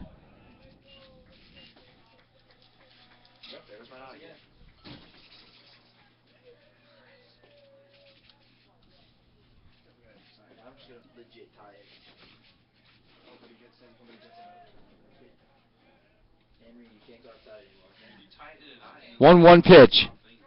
That's a curveball in the outside corner, and DeMoro's a strike away from getting out of this inning.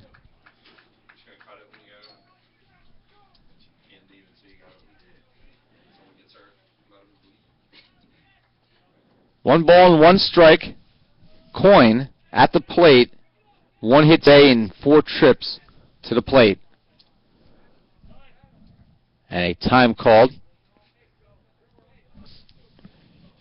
Kevin DeMoro started the game in center field. Second baseman, center fielder, and pitcher on this year's team. 5'10", 155-pound right-hander out of Kearney, New Jersey. A true freshman. That's hit in the air, foul off to our right.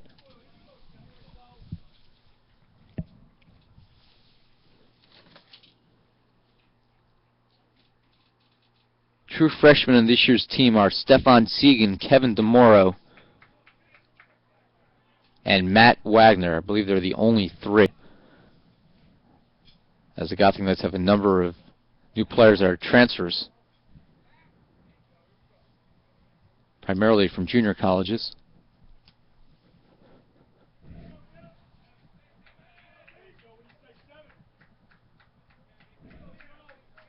1 ball and 2 strikes. Fouled off. And Coyne stays alive. Freshman pitcher against a freshman batter.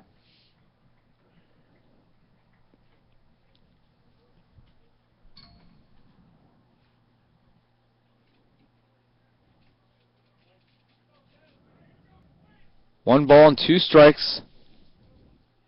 6th pitch of the at-bat. DeMoro deals. Blocked by Cassiano. The throw to third. And advancing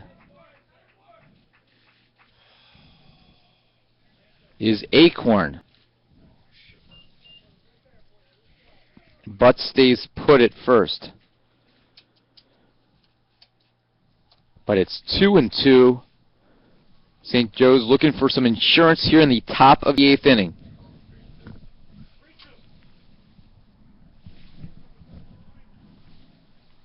Count is full. And DeMoro asks for time.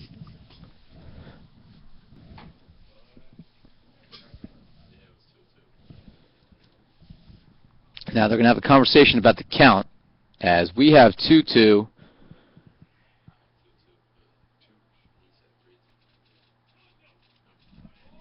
So it is 2-2.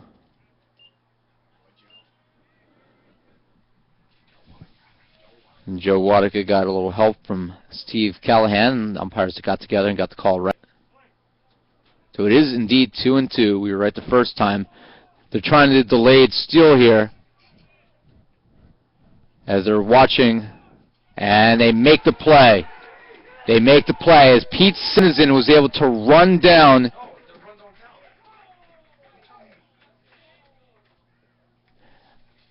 They're saying that, wow, that is a terrible call if that is indeed the case here. They're saying on the delayed steal that Butts was not tagged out, and that allowed Acorn to score, and that is ridiculous. That is a horrible call. Everybody in the park saw that, except Steve Callahan.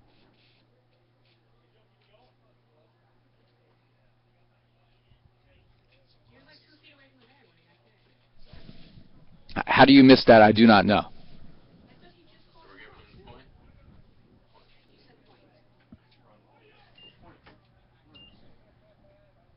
That is an absolutely atrocious call, folks. So on the delayed steal, how is he at second base is what we're trying to figure out here now.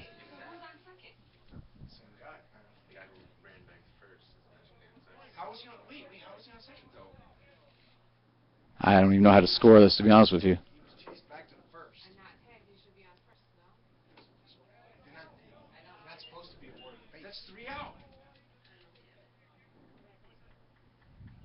I honestly, folks, as we sit here, absolutely mind-boggled. I have no idea how Butts A was not out, and now how he was awarded second base.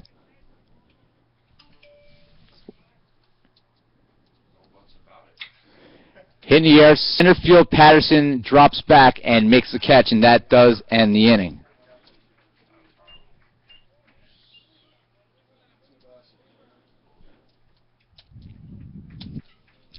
In the 8th inning, as we try to figure out what the heck just happened, St. Joe's 1 run on 1 hit, 1 left. We head to the bottom of the 8th inning. It's 6-4. 8th inning, 1 run on 1 hit. It's 6-4.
Leading off for the Knights, the center fielder, number 28, Michael Patterson. The official call is an obstruction on the first baseman, Juan Cruz. That is an error, allowing the runs to score. New catchers, number 41, Willie Brown.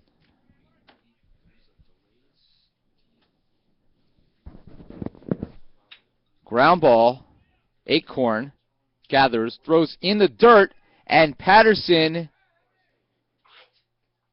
is out.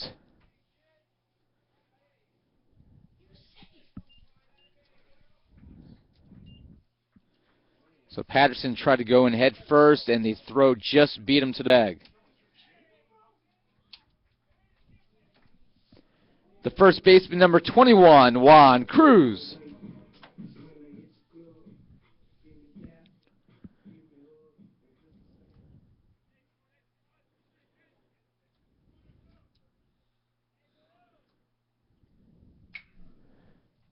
Ground ball, and it beats the head coach's son, Lincoln Sanborn. Had that, and it fell out of his glove for an error, so Cruz again reaching on an error.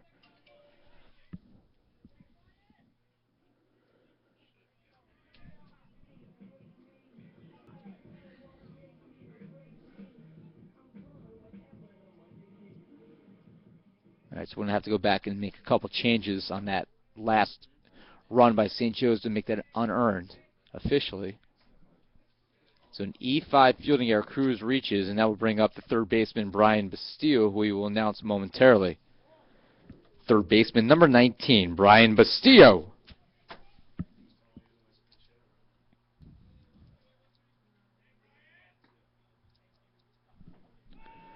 Cruz dives back in.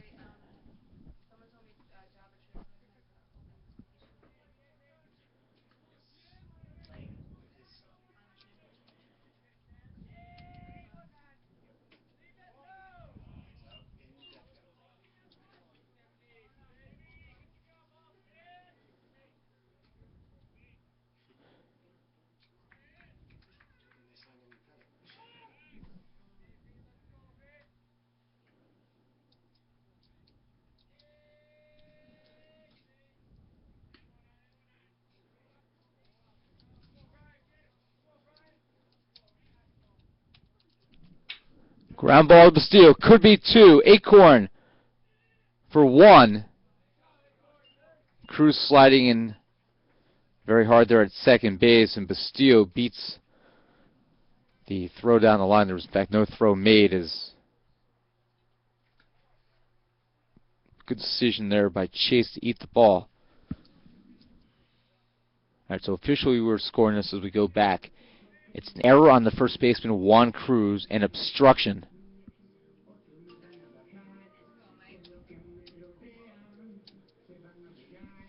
What was the count on Bastillo? One ball?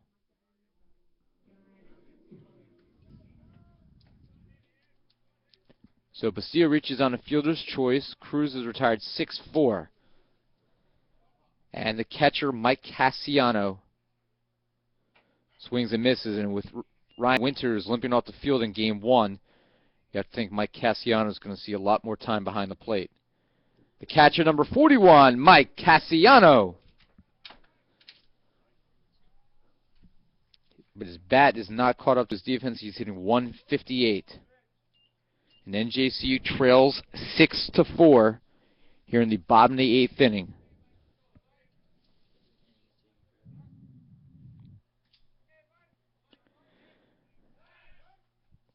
Throw back to first, and in safely is Bastillo, and the Gothic Knights have survived in Game 7 against LIU for the first time in program history, advancing to the Final Four of the NEC.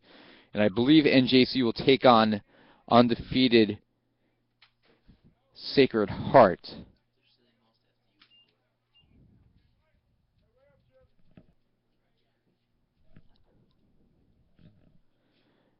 NJCU won Game 7, 181-156.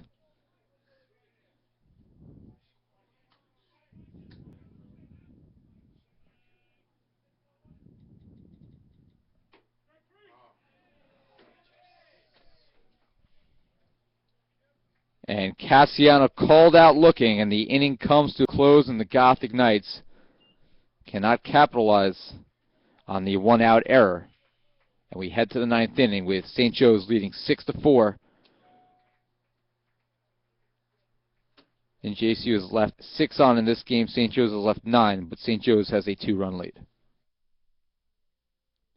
8th inning for the Gothic Knights. No runs, no hits, 1 error, 1 left.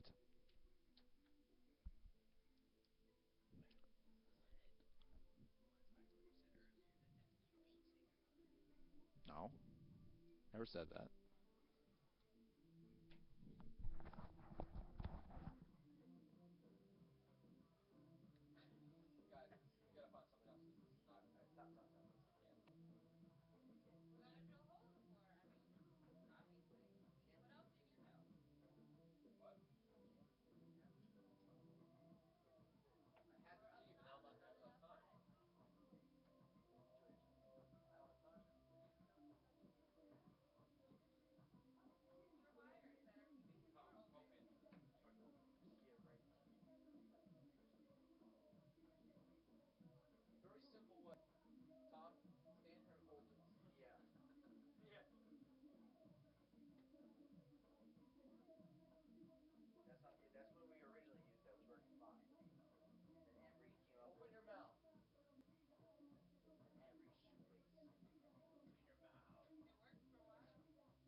Top of the ninth inning here, and Mike Pratt will lead off for St. Joe's.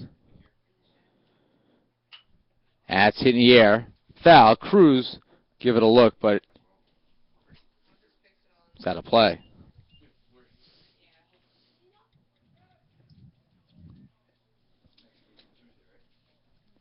The first baseman, number 15, Mike Pratt.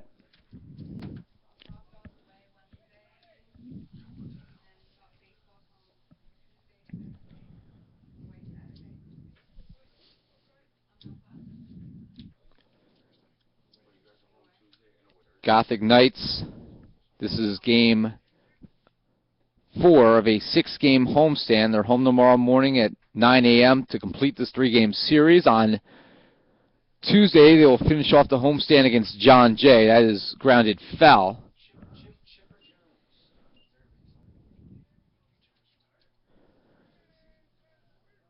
And NJCU will play its first official road game of the season next Thursday when they visit Drew University before opening conference action next Saturday against Rutgers Newark at Riverfront Stadium, or Bears and Eagles Riverfront Stadium in Newark. This game will bring you live here at NJCUGothicKnights.com. Swing and a miss, and Pratt goes down on strikes. 1 away. The right fielder, number 33, Alex Lawrence.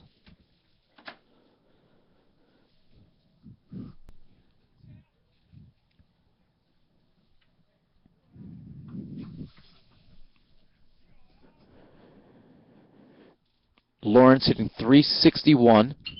Hit in the air. Center field. Patterson coming in. Martucci going out, and it's going to fall between the both of them. As Martucci's batting gloves fell out of his pocket as he tried to leap for that ball. That's a 1-out single by Lawrence. And that will bring up the designated hitter, number 14, Alex Markakis.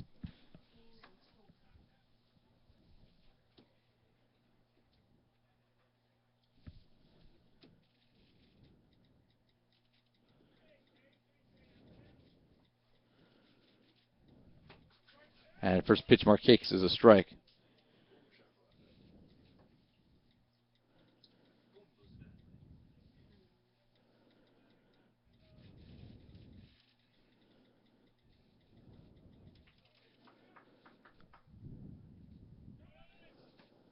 That's low.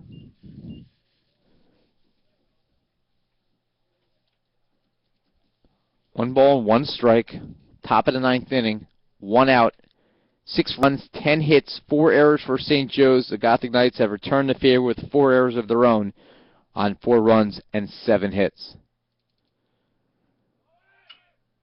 That's chopped off of the foot of Markakis. And Lawrence, who was going in contact.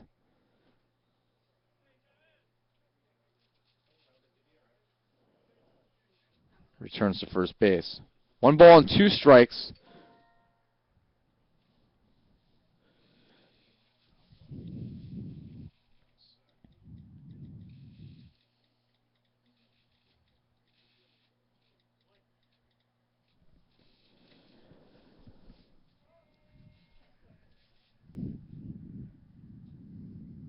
There goes Lawrence again. The throw to second is not in time. It's a stolen base. It's also ball 2. As the Monks looking for a little insurance here.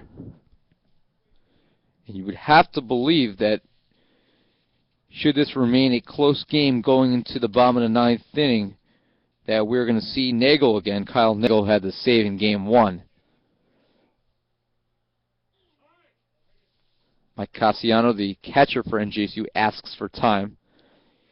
Looks like he and Kevin DeMoro were crossed up on the call.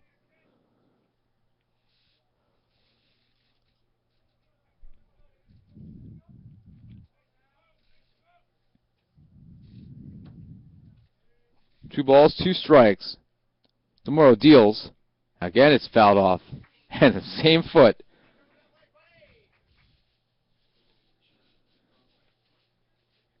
And he's trying to walk it off as you see him over there with head coach Will Sanborn.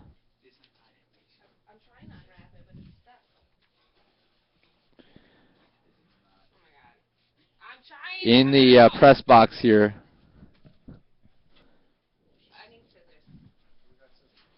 we have a bad system right now holding the door open as there is a string holding the press box door closed so the wind doesn't take it open, but we tied the knot too tightly and nobody can get out of the box. So 2 balls and 2 strikes.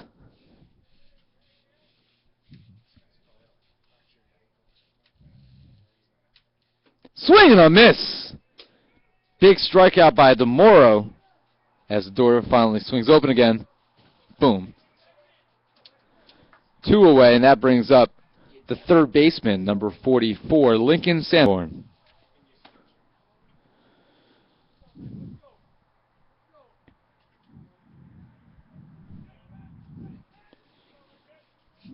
Do the Gothic Knights have another rally in them? They trail 6-4. They need 1 out to get out of this inning. Strike by DeMoro.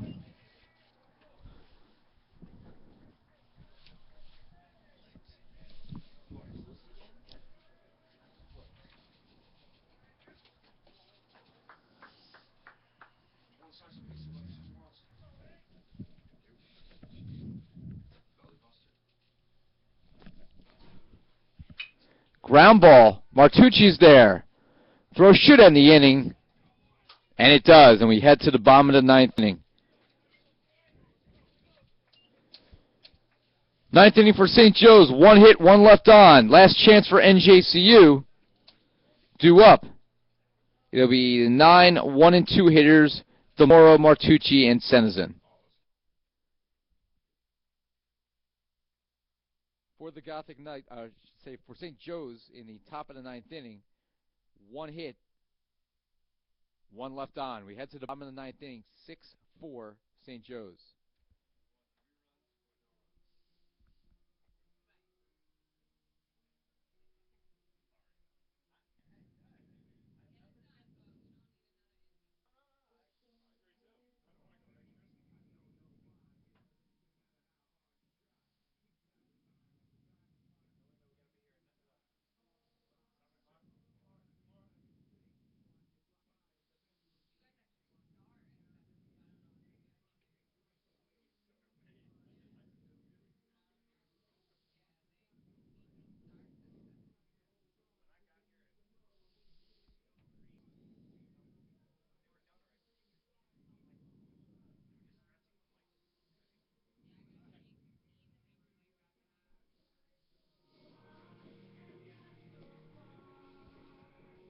Kennedy's out there for his third inning of work. He's looking for his first save of the year.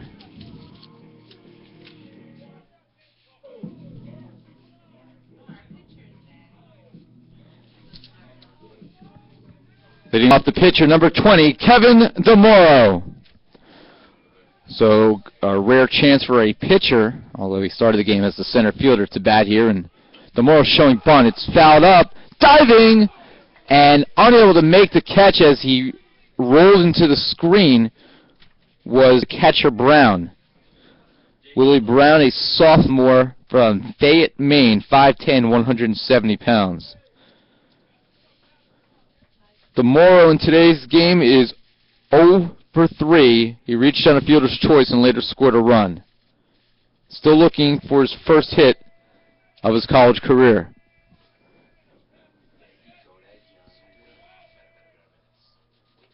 Check swing, went around, and it's 0-2.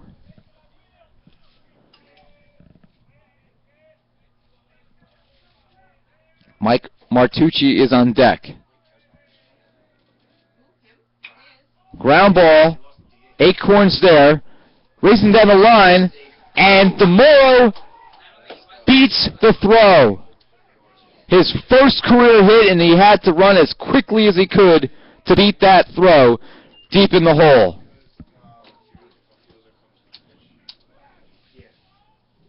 So the Gothic Knights lost a DH when DeMoro came in from center field to pitch, but he's able to come up with his first collegiate hit, and that will bring up the shortstop, number 10, Mike Martucci.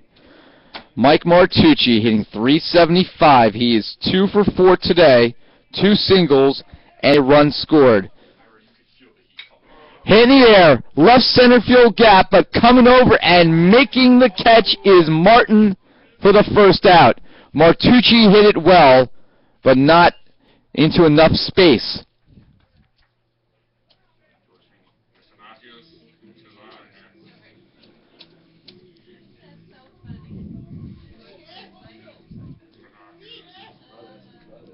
The second baseman, number 15, Pete Senazin. Senazin 0 for 4.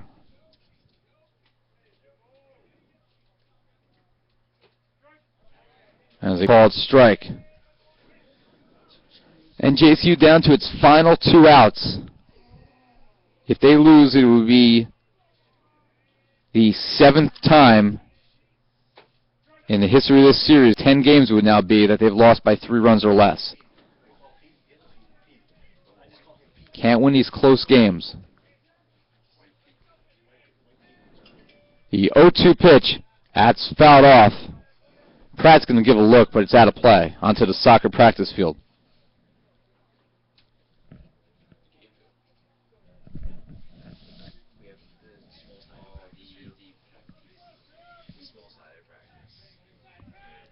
Sensen stays alive. Kennedy has thrown 28 pitches in relief here in his 3rd inning of work. 22 for strikes. 6-4 St. Joe's lead. That's off the plate. 1 ball and 2 strikes.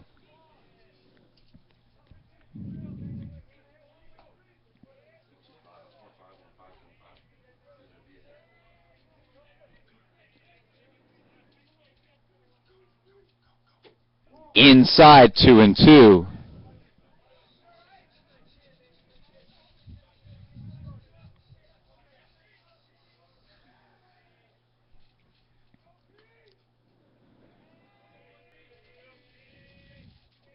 DeMoro stands at first, 1 away.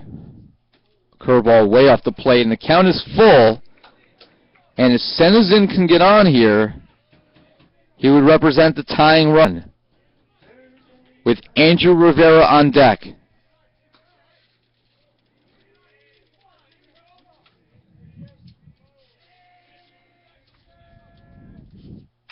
Ground ball towards second. Could be a double play.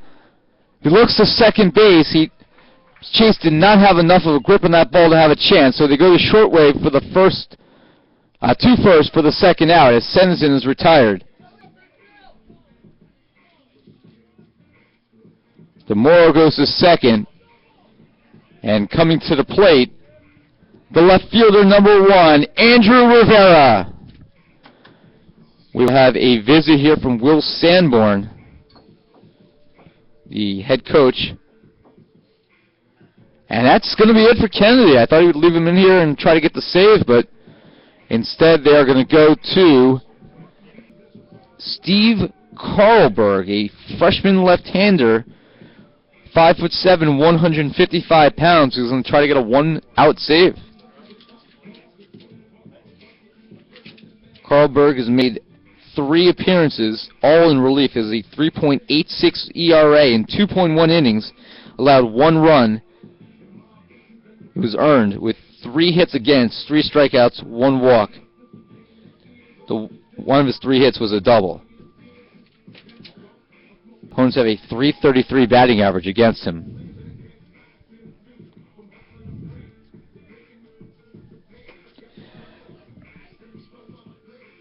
The new pitcher is freshman left-hander number 9, Steve Carlberg.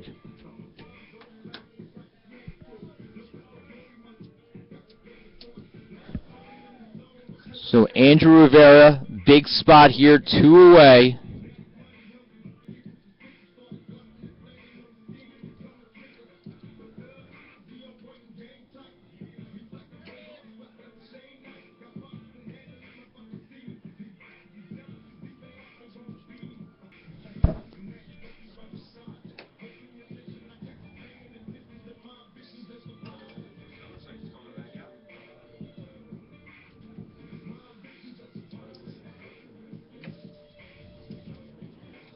Rivera on the season for the Gothic Knights has 10 RBIs. He has 2 today, a big 2-run double. He has just 1 career home run.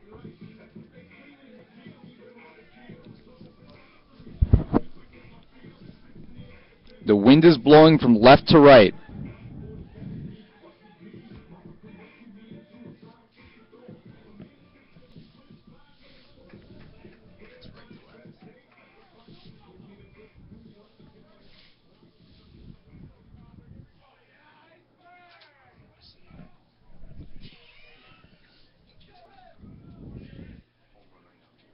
Rivera, number 3 hitter, has 2 doubles today. He is 2 for 4.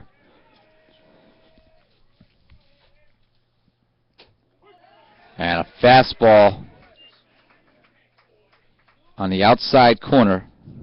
Got a left-hander against a left-hander. You can see the intentional switch here by Sanborn to have a lefty-lefty matchup. Popped in the air, center field. Martin is there underneath it, and he makes the catch, and the Gothic Knights lose. In the 9th inning, the Gothic Knights had 1 hit by Kevin DeMoro, but they could not capitalize as the next 3 batters go down. 2 fly ball outs to center field and a ground out, and the Gothic Knights leave 1 runner on, and the game comes to a close.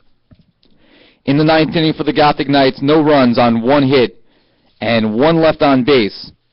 Final score in Game 2 of today's doubleheader. St. Joe's, 6 runs, 10 hits, and 4 errors. NJCU, 4 runs, 8 hits, and 4 errors. With the 2 wins today, St. Joe's improves to 11-1 on the season, while the Gothic Knights fall to 6-7. Game 3 of our weekend series will be played tomorrow morning, beginning at 9 a.m. right here at the Garrity Complex. We thank you for your attendance at today's doubleheader, and we'll see you tomorrow for Game 3.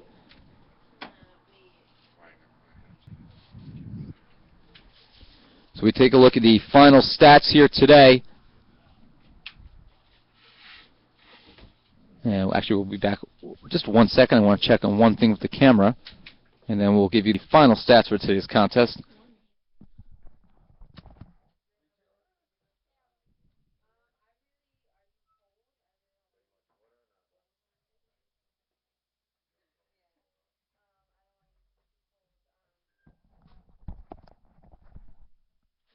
All right, sorry about that, folks. The final score, once again, 6 runs, 10 hits, and 4 errors for St. Joe's, 4, 8, and 4 for the Knights. Offensively today for NJCU, Rivera was 2 for 5 with 2 RBIs and a run scored. Mike Martucci, 2 for 5 with a run scored. They were the only 2 players to produce at the top of the lineup. Brian Bastillo in the 7th spot went 2 for 4 as well.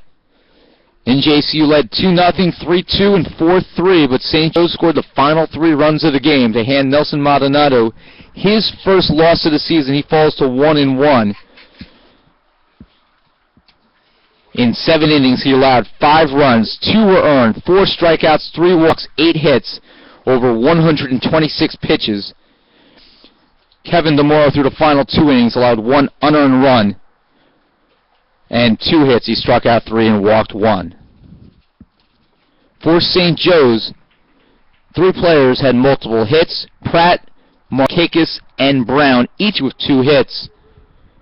The only RBIs were by Markakis and Brown, as St. Joe's took advantage of 4 errors on NJCU. Winning pitcher was Valenti. The freshman wins his first career game despite allowing 4 earned runs and 6 hits, 5 strikeouts, and 3 walks.